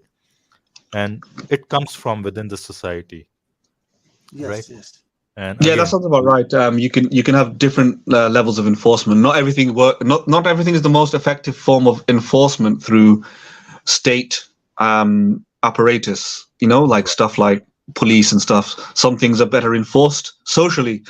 We don't, for example, make cheating. Make lying illegal in all forms. Right? Some forms of lying is illegal in most societies, but not all forms of lying is illegal, right? You can lie to somebody, but it's the societal rules and mechanisms that enforce and regulate that through, creating incentives not to lie, and punishes the people who deviate away from the rule. So if you do lie and you get caught out, you might be socially excommunicated, excluded from society. You might lose a friend, right? Your reputation will be in demise if you lie, if you're a known liar. You may not be able to get jobs. So these are all means of enforcing morality, right? If yeah, I lie, if I lie to my brother, he will look down upon me. He might leave. He might stop talking to me. He might do many things, and that's how you can enforce morality as well. What I want to say is that it's not. If we agree, we can figure out morality in a good way, like what hurts other people and so on. Then there's some degree of objectivity. It's not subjective. Yes, you're right. You need to enforce it, but people can enforce it. yeah. I agree with that. Even if we have a family and friends, they will Hmm. enforce us. If we do something immoral, they're gonna criticize us. So they Mm. also enforce us to be moral person. We cannot Yes. lie, cheat. If I cheat somebody, steal somebody thing, if my family watch or my friend saw that, they're gonna criticize me. So they will enforce me to be a moral person. So they criticize us. Yes. So yes, yes. So, but yes, the best. one more thing could be, and this is a very subtle point that I want to make. uh, one more enforcers could be yourself as well, right? And you would think that, and this has more to do with how our biology works, basically. And one enforcer could be yourself, that you might act immorally sometimes, but when you go back and think through it, you might find that this is troubling me, I shouldn't have done that. So you're self enforcing that morality within yourself, and that is a large part of that is biological, basically. That's Yeah, what. yeah, I agree with that. I agree with that. The best enforcer of all of this is God, because if Well, I let me, can, Saeed, sorry, complete your talk. I just want to say something regarding that, but just finish what you were saying. okay, Yeah. best enforcer, not our government, not our family or friends, or the society. That's not. They are not the best enforcer, but the best enforcer is God, because you see, I can lie or steal. If nobody saw me, I'm stealing or lying. Nobody knows I'm lying. I can get away with that lie. But I know God said, "Do not lie, do not steal." Then when I'm stealing something, I have to think about God. Nobody is seeing me for stealing, but God is seeing me. So He is the best enforcer of the morality. God is the best enforcer of morality. So, Saeed, regarding that, I just wanted to quickly make a point regarding something what you said there. Um, whilst a society or people or even yourself or even God can enforce morality, it might not be moral behavior on your part to behave accordingly to that standard if the only motivation you're doing it, or the best motivation you're doing it, is because you will get punished or you'll get a reward, or because God will not like it, or you'll get arrested, or you'll get fined by the community, by the police. Yeah, because then it makes it self-interested, right? So when we act morally, let me just give you an example. If the only reason I don't steal from another person is because the police will arrest me, yeah, then am I acting morally, or am I just acting in a pragmatic way to preserve my self-interest? Yeah, yeah, If the only reason I give you charity you to another are human being, you are yeah, acting out of fear. So yes, out of you fear, are not being yeah. you are being selfish, but you are not being moral, in a sense. You can say, Yes, you can yes, always argue. So yeah, you're acting, and that's the problem with God's side. and the That's police exactly the and problem with God, basically, any because you're enforcer, I would say, any enforcer, not any just God. enforcer. Yeah, yeah. Yeah, So because we need only enforcement. By the way, we need enforcement because we don't want evil people to do things, right? So of right. course we want the police, but it doesn't make that behavior moral or immoral. It just makes it useful for the criminal to not commit a crime, because otherwise he will be in jail or burn in hell. Yeah, the only way to make a behavior moral is if you do it out of a pure intention, pure motivation for the principle. For the good, basically, in a Yes, sense. Yeah. yes. So Madin, I kind of agree with your point there, but Mm. there is kind of it is up for grabs. Basically, this point could be debated, but yeah, I'm kind of with you on this, and I would contest that point that an act that is done purely for the goodness of that act is truly moral, and but Mm. not something that is enforced upon you. Because that if a sorry, if a moral act is enforced upon you, then you're not doing the moral thing. Basically, you're not doing the moral act because of the goodness of that moral act, but you're Yes, doing that act because of the fearfulness of that moral act, or the yes. punishment for not doing that moral act. You Saeed, what see do you the think about difference? that? Yeah, what Philo yeah, has said. yeah, I agree with that. But you see, majority who we whom are, we want to do to get away with easy things. Like if there was no policeman on the street, I may run away from a stop sign Mm. because there is nobody watching me. I will run away by that. So I have a fear. Maybe there is a policeman watching, somewhere. So Mhm. I have to be, wait for on a stop sign. So this is the majority human we are. We have to accept this reality. We cannot be just saying, we all be moral without, enforcer. So yeah, Said This so, is bhai, not true. Saeed, let me just Philo, can I just go or do you want to go? sure, sure. I just All right, wanted thank to you. ask him one question. Oh, say the question then. Yeah. Yeah, Said bhai, just a very simple question. Huh? Okay. Can you hear me? Yes, sir. Okay, and okay, please request Okay. All Guzarish. right. All है ना? right. All right. है ना? You can call me Philo, Philo, Okay, sir. however you want to call me. Huh? Okay. Okay. Okay, Well, you're yeah. I mean, I used you to have drive. seen I much more life than I have. So, I, and you are more experienced than I am. So, I used to drive taxi.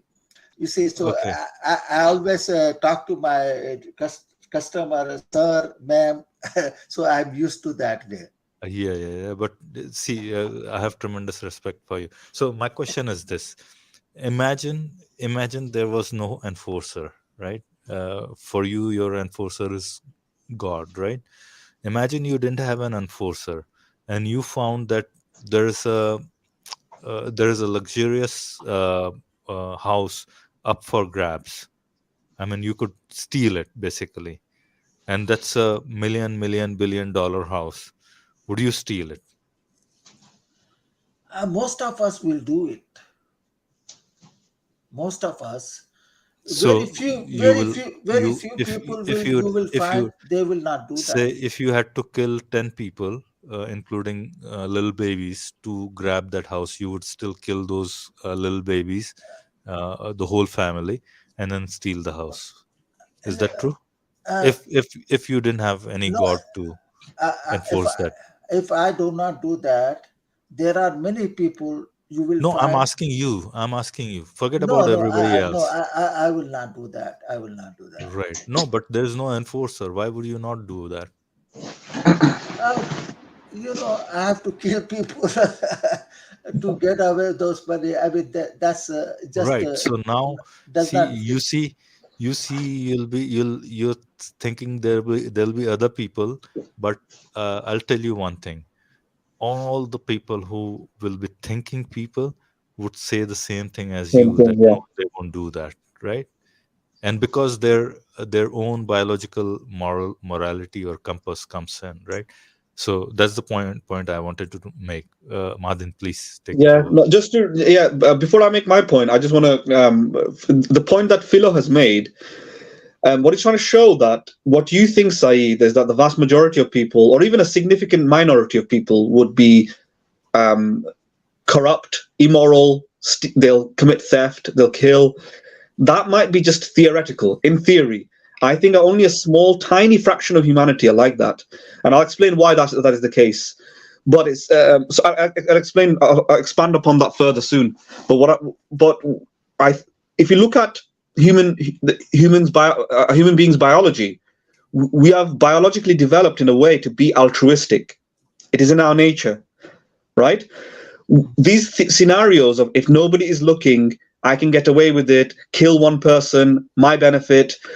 Most people are not have not evolved in isolation in these circumstances. We are community-based people, right?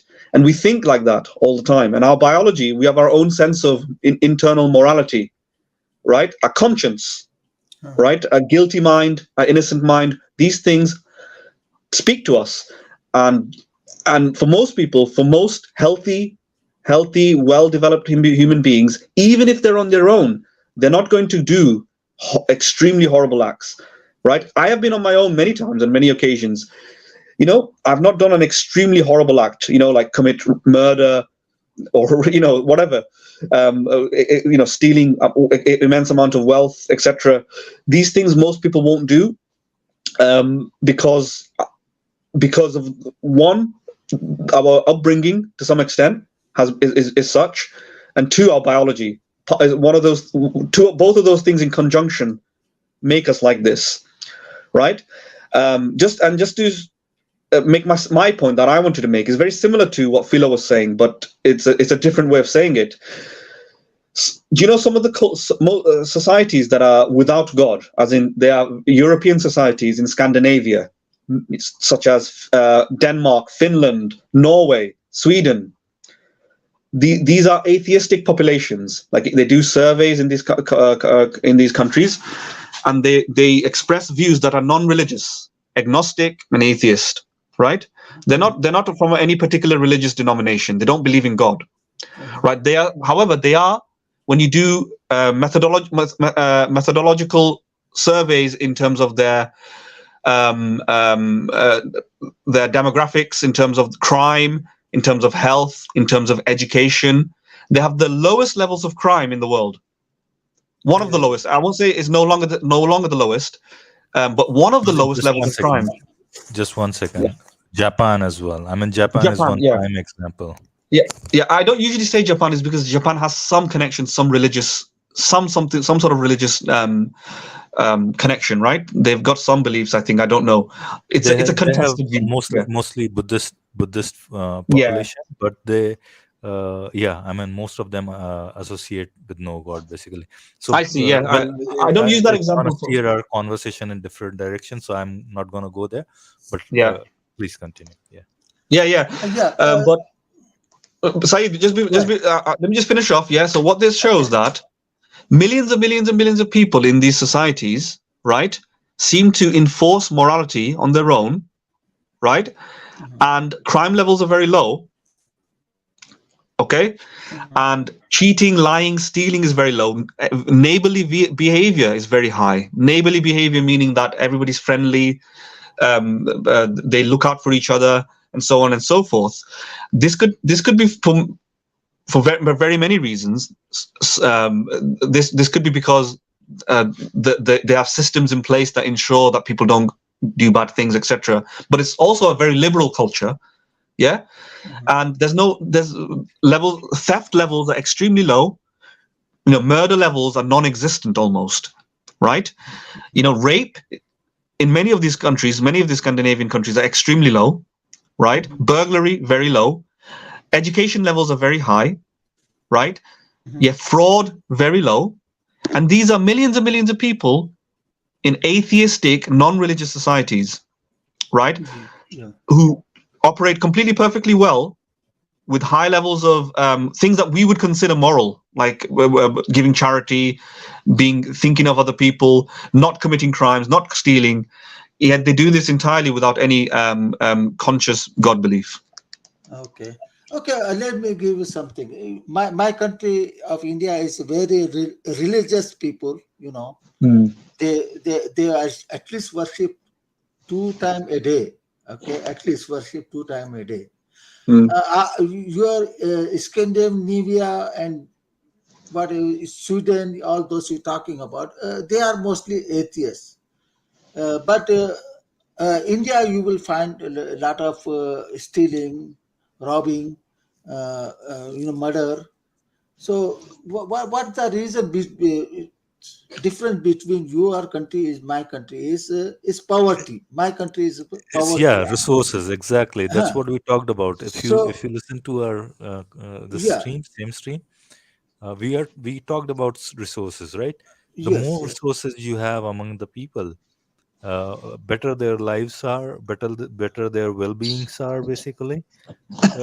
Less corrupt they are gonna be, less stealing there's gonna be, less murders there gonna be, less crime is there gonna be, right? Yes. There's a correlation. That's not a there is a correlation to it. So it's not atheism make Scandinavia a moral. That's a good point. I agree with you. It's possibly not atheism in itself doing it. No, but that's because what it shows though is that atheism doesn't lead to immoral behavior. That's what it shows. Yeah, but it's not atheism per se, but atheism is a contributor to them bringing their society to that level of well-being, in a sense, right? Because atheism, in a sense, leads them to education, more education, working harder, and making their societies better. So it's not the fundamental reason, as you said, but it's a contributing factor. I would say about that. I'm not 100% sure that atheism has that much of an impact. It might do. I do think it's a contributor, because I do think when you are, for example, why I'll say is it's a contributing factor. I mean, think about the societies which spend if a if you large say part there's of no their tribal time. rivalries, if that's what you mean, there's not many tribal factions. Is that what you mean? No, I'm saying if you look at the societies where if you spend like 5 time in prayers, you're spending almost 2 hours of your daily life into prayers, not doing anything, whilst you could do something constructive in that time, basically, right? So Maybe. I would say that is a conjecture, right? it's a That conjecture. I mean, it's yeah, not yeah, backed by hard evidence, but yes. it's a conjecture that's based on some logic, at least. Yeah, I agree that there might be some contribution with the fact that if you're not spending a lot of time on spiritual activities, then you might be spending more time on physical activities that improve human well-being. So it might have a contribution. I don't know how much of a contribution, but Right. I think yeah, you're right. I think the strongest thing that we can convincingly say is that atheism is entirely compatible with a humanistic world where it doesn't lead to a decline in morals. It doesn't lead to criminality, corruption, theft, robbery, murder, rape, right? Because we have millions of people who are atheistic. It's compatible. Atheism and morality is compatible. Or at least more, sorry, atheism and moral behavior to some extent is compatible. Why is only atheism and morality compatible when you are also human being? So what's make a more moral to you than a believer? So it has to be equal. If it's natural, so why make you more moral than a believer? What's the reason? What's the cause you to become a better than a believer? I don't think anybody's necessarily said that here. That That's atheism. not a that's not a claim. Yeah, that's not a claim. So atheism, the people in these Scandinavian countries are atheist, and they have better statistics in terms of crime. Let's say we're not saying that the atheism causes them. I'm not saying anyway. I'm not saying atheism causes them to be better. I think the reason that these societies work better is because they have better social organization. They have welfare policies. They're materially better. They're richer. They have better employment, less poverty. Their governments are more consistent, etc.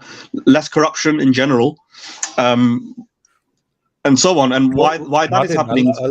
I'll probably digress from you. I'll probably slightly disagree from you on that. And you're saying that atheism perhaps has a very minimal part in it, and I would say no. I think atheism has a decent part in it, basically, because those society came from those people who were not largely religious, and it's been the case for a long time. It's been the case for Japan for a long time. It's been the case for Scandinavian countries for a long time.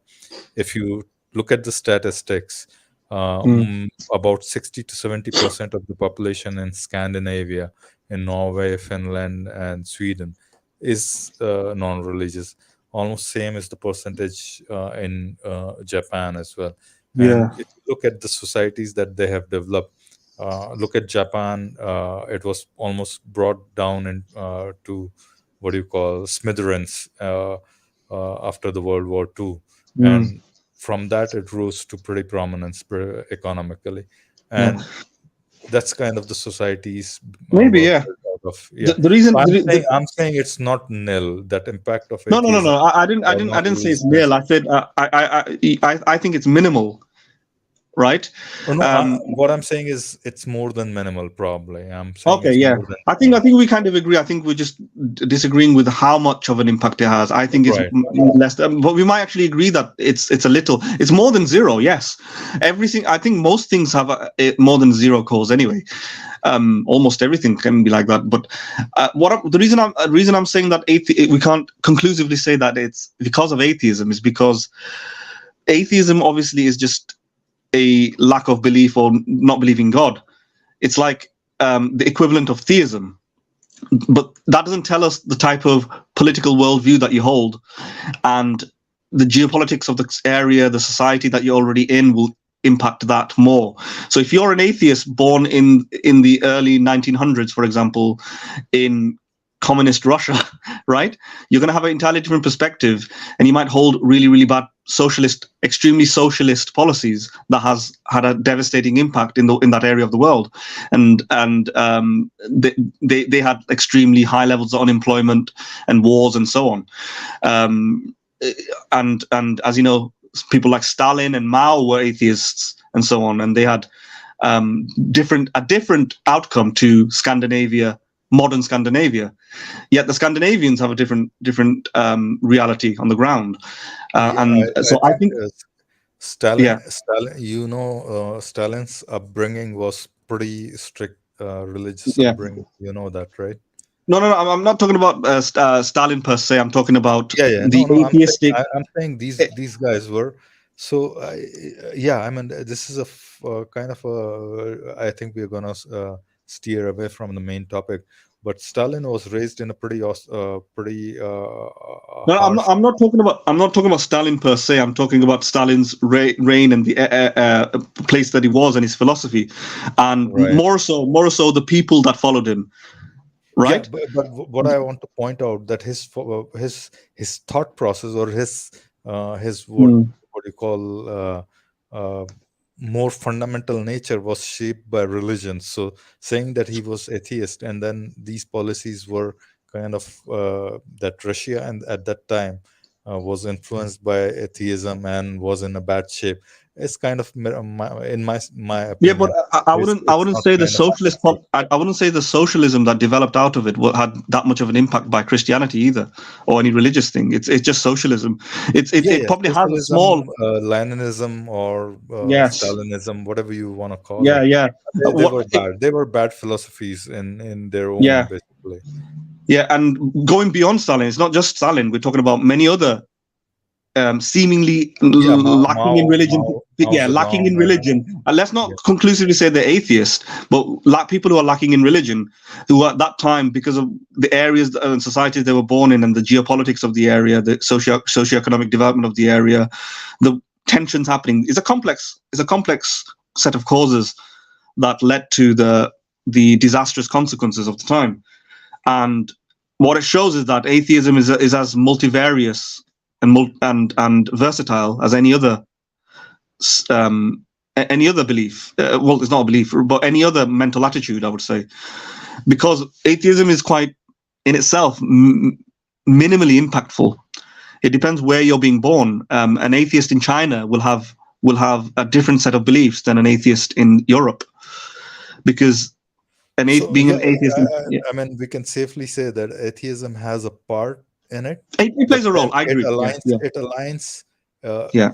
it'll align more with your political ideology along with atheism to determine whether it's detrimental or beneficial to a certain society. Would that be Yeah. a fair Basically, I statement? don't think about this in a thought experiment. If you were born in North Korea, and suddenly the dictator decided that atheism was the rule, then you just believe in atheism, but also live in those atrocious conditions. I can't see how from atheism you will get rationalism, and from rationalism you will get secular democracy and liberal democracy and social democracy, and then from social democracy you get Scandinavia. I can't see that obvious tangent. But Obvious. see the Yeah. Yeah. both the cases are not equivalent, right? The Yeah. analogy doesn't really fit in. Basically, one is a forced atheism, right, in terms of Mm. Korea, but we're talking about Scandinavia, where the the atheism was a more Okay, what do either you way, call yeah, naturally evolved atheism in a yeah. sense, Either right? way, I don't think you can get from atheism to social democracy. I don't see how you can do that. You'll need more stuff. Minimal impact, yeah. It might open, it might it might open you up to other beliefs. That's the best I think it can do. I can't see how from atheism you can get social democracy without more. And I think we both kind of agree on that, because you did say that you think atheism has a minimal sort of impact. Right, Atheism right. openly readies the mind to other political systems, and most people born in the 20 in the after the 1970s and 80s in Europe were thinking more democratically, right? It at least opens you up to that, and that's how Right, atheism has a factor. But right. I can't see that atheism necessarily or strongly would always lead to. First of all, we can never conduct the experiment, obviously, can we? We can never have people born without no belief in God and just see what they do, right? In an island, we don't have that we don't have that in the psychological literature. It's Yeah, very that there's kind very of experiment is hard to do. Yeah, yeah.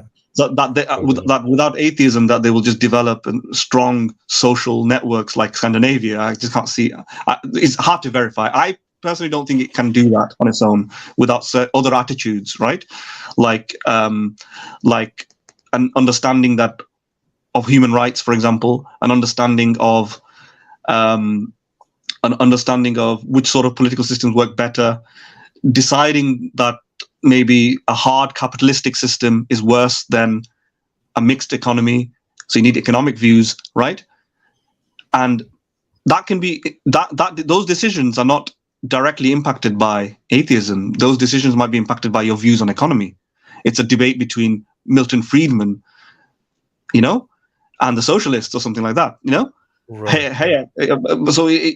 Sorry, I was going to say Hayek. He's not a socialist, but you get the point. So I can't see.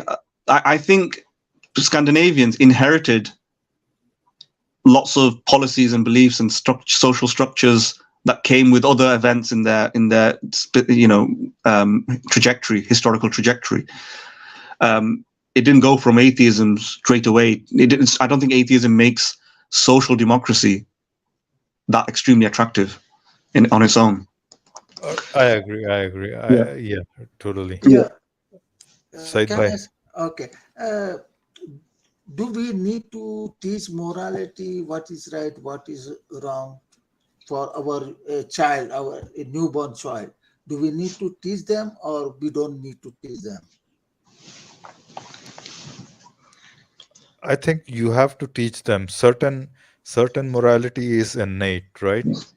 And certain morality you have to teach them because they are even though they are aware of a family, so their certain morality is inbuilt in them, and that's due to the social structure of a family. But there is another layer of social structure which is separate from the immediate family, which is the larger family of human beings. Basically, it could be on a colony level, it could be on a whatever level, right? So that is what you have to teach them, basically certain morality.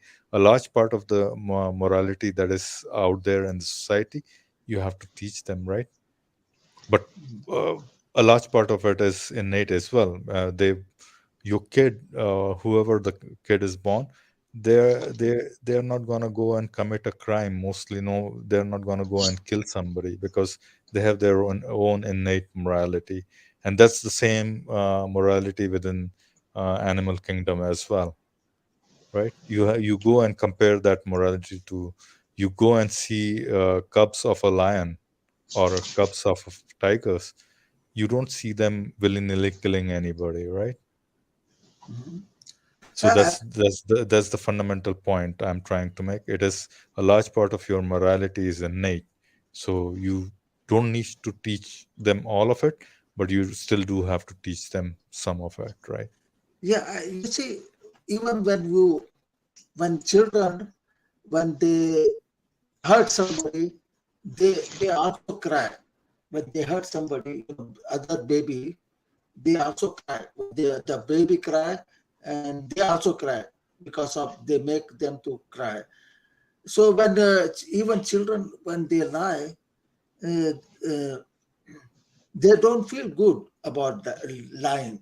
You know, uh, Yeah. what I'm saying about this, God put morality campus within human being. You could say a program, a software program. He installed a moral detector, like Yeah. knowing from right from wrong. Yeah, got program our brain, a software Said, install. Yes, yes. Go ahead. that is your belief. You need to provide evidence that God put that morality into your brains. Yes, yes. I will give you some example of that. You see, God, when before He created Adam and Eve, God, God wanted human being to. Uh, he programmed two program. He made it within human being. One to knowledge of God existence, knowledge of God existence. With that's one program he installed in Adam and Eve. Another program he installed is uh, knowing right from wrong. You know, uh, so he installed like a dictate. No, he Mm. installed a program to know right from wrong. You know, lying is wrong. Human know without anything, without anybody teach us, lying is wrong. Human know and the hurting someone is wrong. That like when we lie, when we insult somebody, we also feel bad. I insult that person, or we some little thing. We also feel guilty about. I should not have done that. You know, or something. Or if we lie about it, something. You know, uh, we do not feel comfortable with even we get away with that lie, but we still do not feel comfortable with that. So this within built within our body, our brain, this guilt of doing wrong. So God installed these things. So where I was going. So we do not need to know uh, what is moral or what is not moral. It's automatically built within us. So God, when God going to judge us, we could not say, "Look, God, our parent were a thief. I did not know stealing is wrong." So when you have a within yourself, it's telling you it is wrong. So at that on day of judgment, you cannot tell God, "I did not know stealing is wrong. Hurting people is wrong because my parents grew up in this environment and they were doing all this stuff. So how can you punish me something I do not know?" So God already built in all these things, so you already know what is right and wrong. And God acknowledge, God also program our brain to know God existence. So what is the proof I have all this? What I'm telling you. You see, you know the cow when when cow gave a birth to a baby, when baby feel hungry, she does not know what to do. Feel hungry. She don't even know what is the hunger. She just feel uncomfortable. So suddenly, she go to her mother, underneath her mother. Then when she saw over there is some kind of nipple over there, suddenly she take in the mouth and then begin to suck. Don't even know, but she does all this by herself. The baby.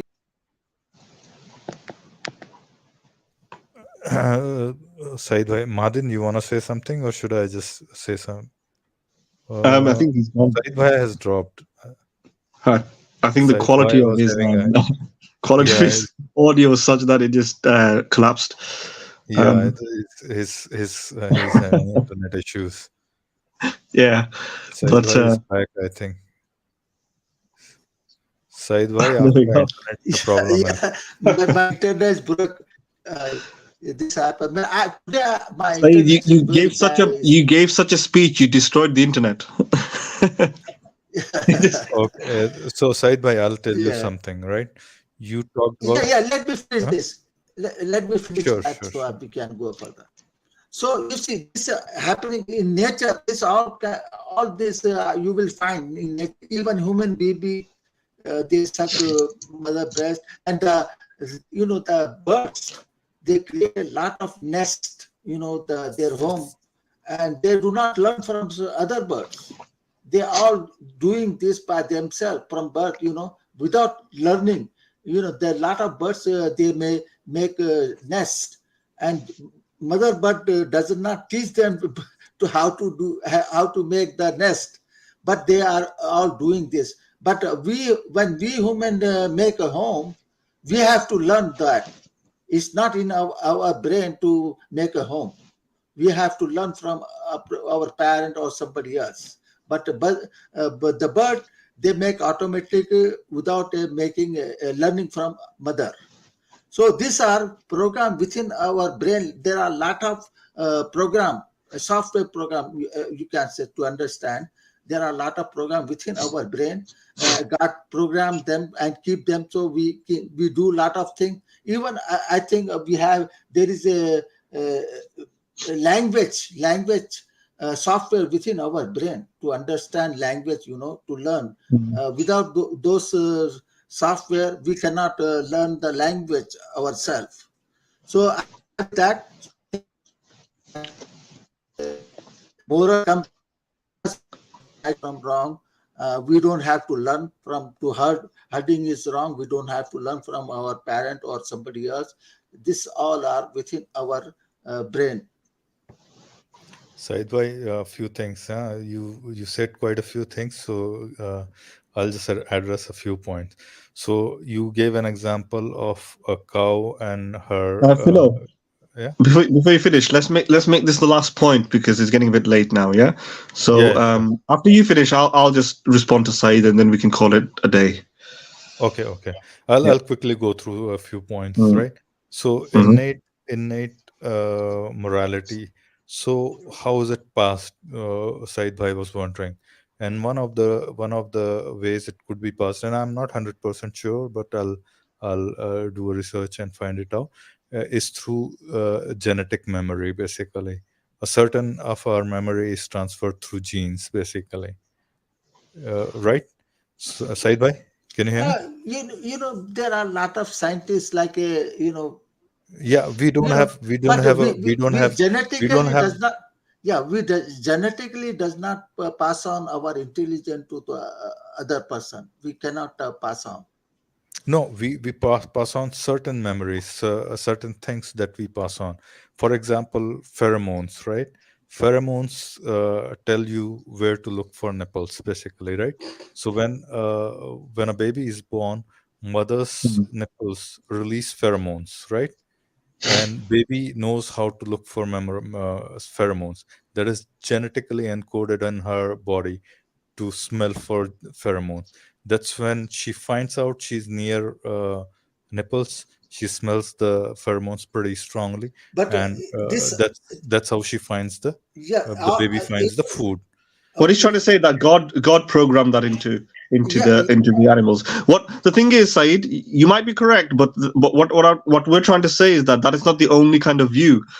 For example, all of those Forget. instincts, those animal instincts, all of those dispositions and innate tendencies can be explained entirely in an evolutionary framework, evolutionary biology. Right, exactly. So That's what I'm saying. that's yeah. So all of those things can be through natural selection.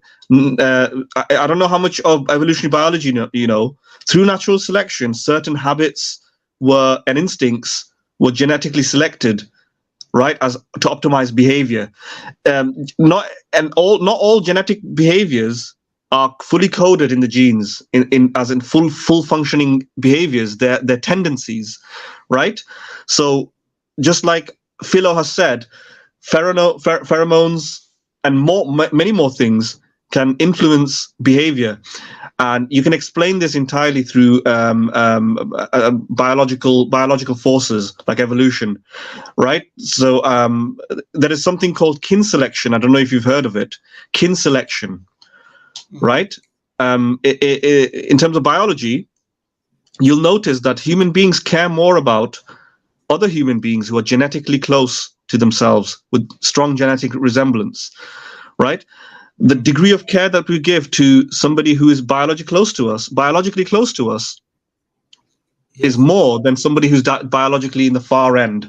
So somebody who has 50% of our genes, which is like somebody like our mother or father or brother or sister, yeah, we have more affection for them than somebody who has very, very minimal amount of our genes, like a stranger. Yeah, the further you go from somebody who is a close family member. So if you move from brother and sister to cousin, the amount of affection and care we have weakens. Then we go from cousin to second cousin, it further weakens. Second uncle, it further weakens. Great grandfather, it weakens a lot. Yeah, there seems to be a pattern, biological pattern. Yeah, and that confirms, or there's one piece of evidence for evolution as well, because our levels of care seem to be exactly what evolution would predict as a theory in order for our genes to get passed on, right? Caring for your brother ensures that you're off your genes, your own genes, a copy of your own genes are in your brother's genes. Yeah, your genes are not in the stranger's body, but your brother's body. So protecting your family ensures your genes in the next generation gets replicated, because if your brother has children, then your genes also get replicated, right? Caring for and this level of care seems to be, it correlates with genetic familiarity.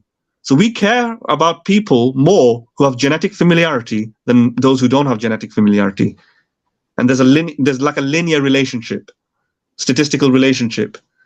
That's a very big coincidence, right? Yeah. That coincidence can only be explained through biological evolution, or best, not only, I won't say only be explained, but best explained. The reason is best explained. Yeah, best explained, because it doesn't make sense for God to design things like that necessarily, because God can design it in many other forms. It's consistent with God, I agree. God can decide if he wants to, but out of all the many options, that seems to be one of the options out of a block of options, a box of options. But for evolution, that is pretty much the only option, right? To ensure familial relationships so that our genes are.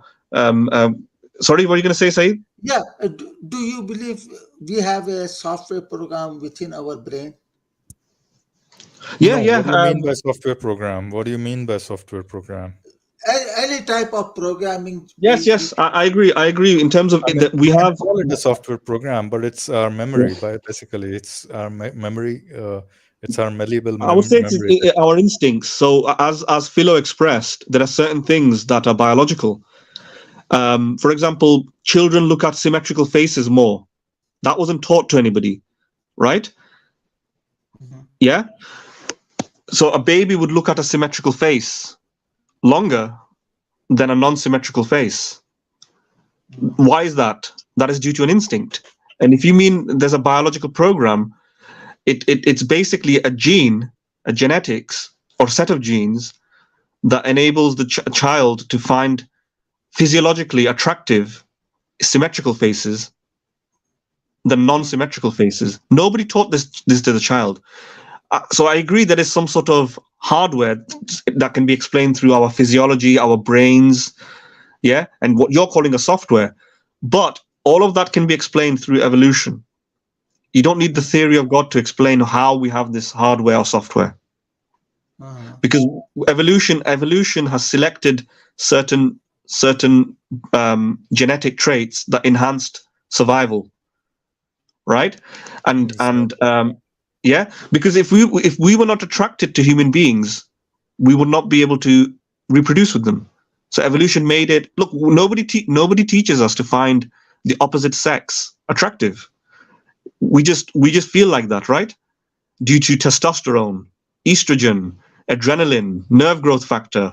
So what you're talking about software is just our physiology, right? And this is exactly what evolution predicts, because if it was up to us to decide that we need to procreate with the opposite gender, then evolution won't be successful, because we could decide not to do that and we would be extinct. Evolution is geared through hundreds of thousands, millions, billions of years of evolution. We're talking a very long time into species that have natural urges, and that's explained through our physiology. Uh-huh. Yeah. Yeah. Yeah. So I think it's time to close, I guess. Yeah, no, thank you very much for your points, and we agree with you in terms of you can we do have innate tendencies, if that's what you're trying to say. I agree with you that certain parts of our morality is hardwired. Yeah, I think we do have a software, and not just maybe we may have 1,000 of software with it to write. You see,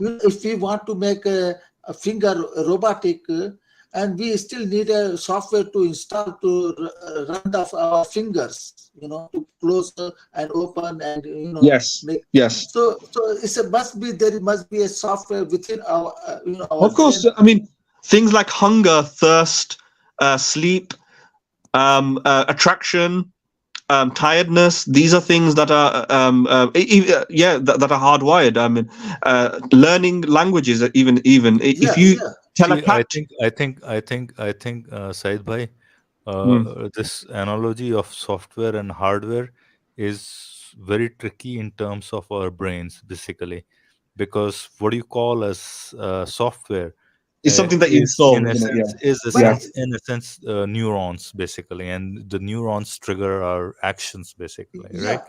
And different parts of our brain do different things, basically, right? So I mean, so doing this trick of using hardware and software analogy is not really good, because but it's easy to understand, because we understand the computer, the robots, we understand. So the problem I have with that analogy is, as soon as you say there has to be a software, and then you're gonna go jump onto, then somebody has to install that software. That is not right. Exactly. Said, the word software doesn't make much sense anyway, because you're saying if it's innate to us, but we're born with it in our brains, the best word to use is hardware, because software requires an installer. Software requires downloading an application or a CD, or getting a CD and installing it into the hard drive, right? So the best thing that we have, that's why it's called hardwired. In psychological literature, we say the certain traits are innate, internal, or hardwired through evolution, right? But the hardwirer is biology, evolution. And we can talk about evolution in more details if you want to contest the evolution itself. I'll give you a very complex analogy, and then you can see if it fits better than what you can say that you have a certain random access memory within your, whatever you call it, your brain hardware, right? And what happens is your eyes are cameras, your ears are your microphones, right? And your mouth is your speaker and all those things. And probably you have a touch sensor, right, which is human skin, right? Now your brain or your computer gets input through all these input mediums, and then it builds its own software. You see what I'm trying to say? Now you can call it a software. Now it's rearranging its own SSD, if you want to call it, or solid state device. It's restructuring itself to make some sense of the reality around it. You see the point I'm trying to make, Said bhai? Yes, sir. Yes. Yeah, right. So this is a better analogy than saying software, because software is usually installed by someone, as Madan pointed out, right? But hardware now also... this is the analogy I'm giving you is a self-structuring software on top of a very good hardware that No, you our inherited from your parents. our memory must be something temporary. There must be a software to keep in the Why are you keep, so hung up on this software? because that's easy to understand and No, that's easy to understand, but our brains are complex, right? And because you try to easyfy a hard problem, you're not gonna really build a proper analogy, right? no look we are talking right See, now here. it's a very good gateway to a straw man, right? Yeah, no, Once you do that, you know what is a straw man analogy, right? Oh, yeah. fallacy, sorry, my bad. Yeah. You see, we are talking over here, and our computer is recording this one. So this is happening because of the software. It's recording this thing. So what you're Yeah. talking about? What you're talking about software in terms of our brains is best described as I said as hardware. So our brains are geared. The hardware of our brains, our nervous system, the neurons, right, are geared towards doing certain things, but they all can be explained through biology. They are nerve cells. Cells are attached to other cells. Yes, good. Well, what I am saying, let's say we have a memory, okay, built inside us. How our memory is recording is recording by physical, or just like our hard drive record things. It can be re-record. Saidbhai, The whole your voice is really breaking up so much we can't understand you. oh. Yeah, I Your think internet is having issues. Your yes, internet is having issues. yes, sir. You wanna? Madin has dropped out. Okay, so for it's a good day. I think we talk good. Your. I think Mohadin has dropped out. Is he gonna join back? Not quite sure. I think Saidbhai, shall we close? We'll Yes, close sir. the stream. Next time you come Okay. back again, and Yes, sir. we'll take it up from there, right? Okay. Okay, cool. As always, nice conversation with you, and very good conversation. So you're more than welcome anytime the stream is on. Do you want to say anything before we No, leave? that's all. I appreciate for taking me and Are good. always welcome, Said bhai. है ना? Okay. See you Good. later. Okay. Yeah. Good night, sir. Good night. Good Yes, morning. Whatever you same to have. you. Okay. Bye bye. Bye. Bye bye.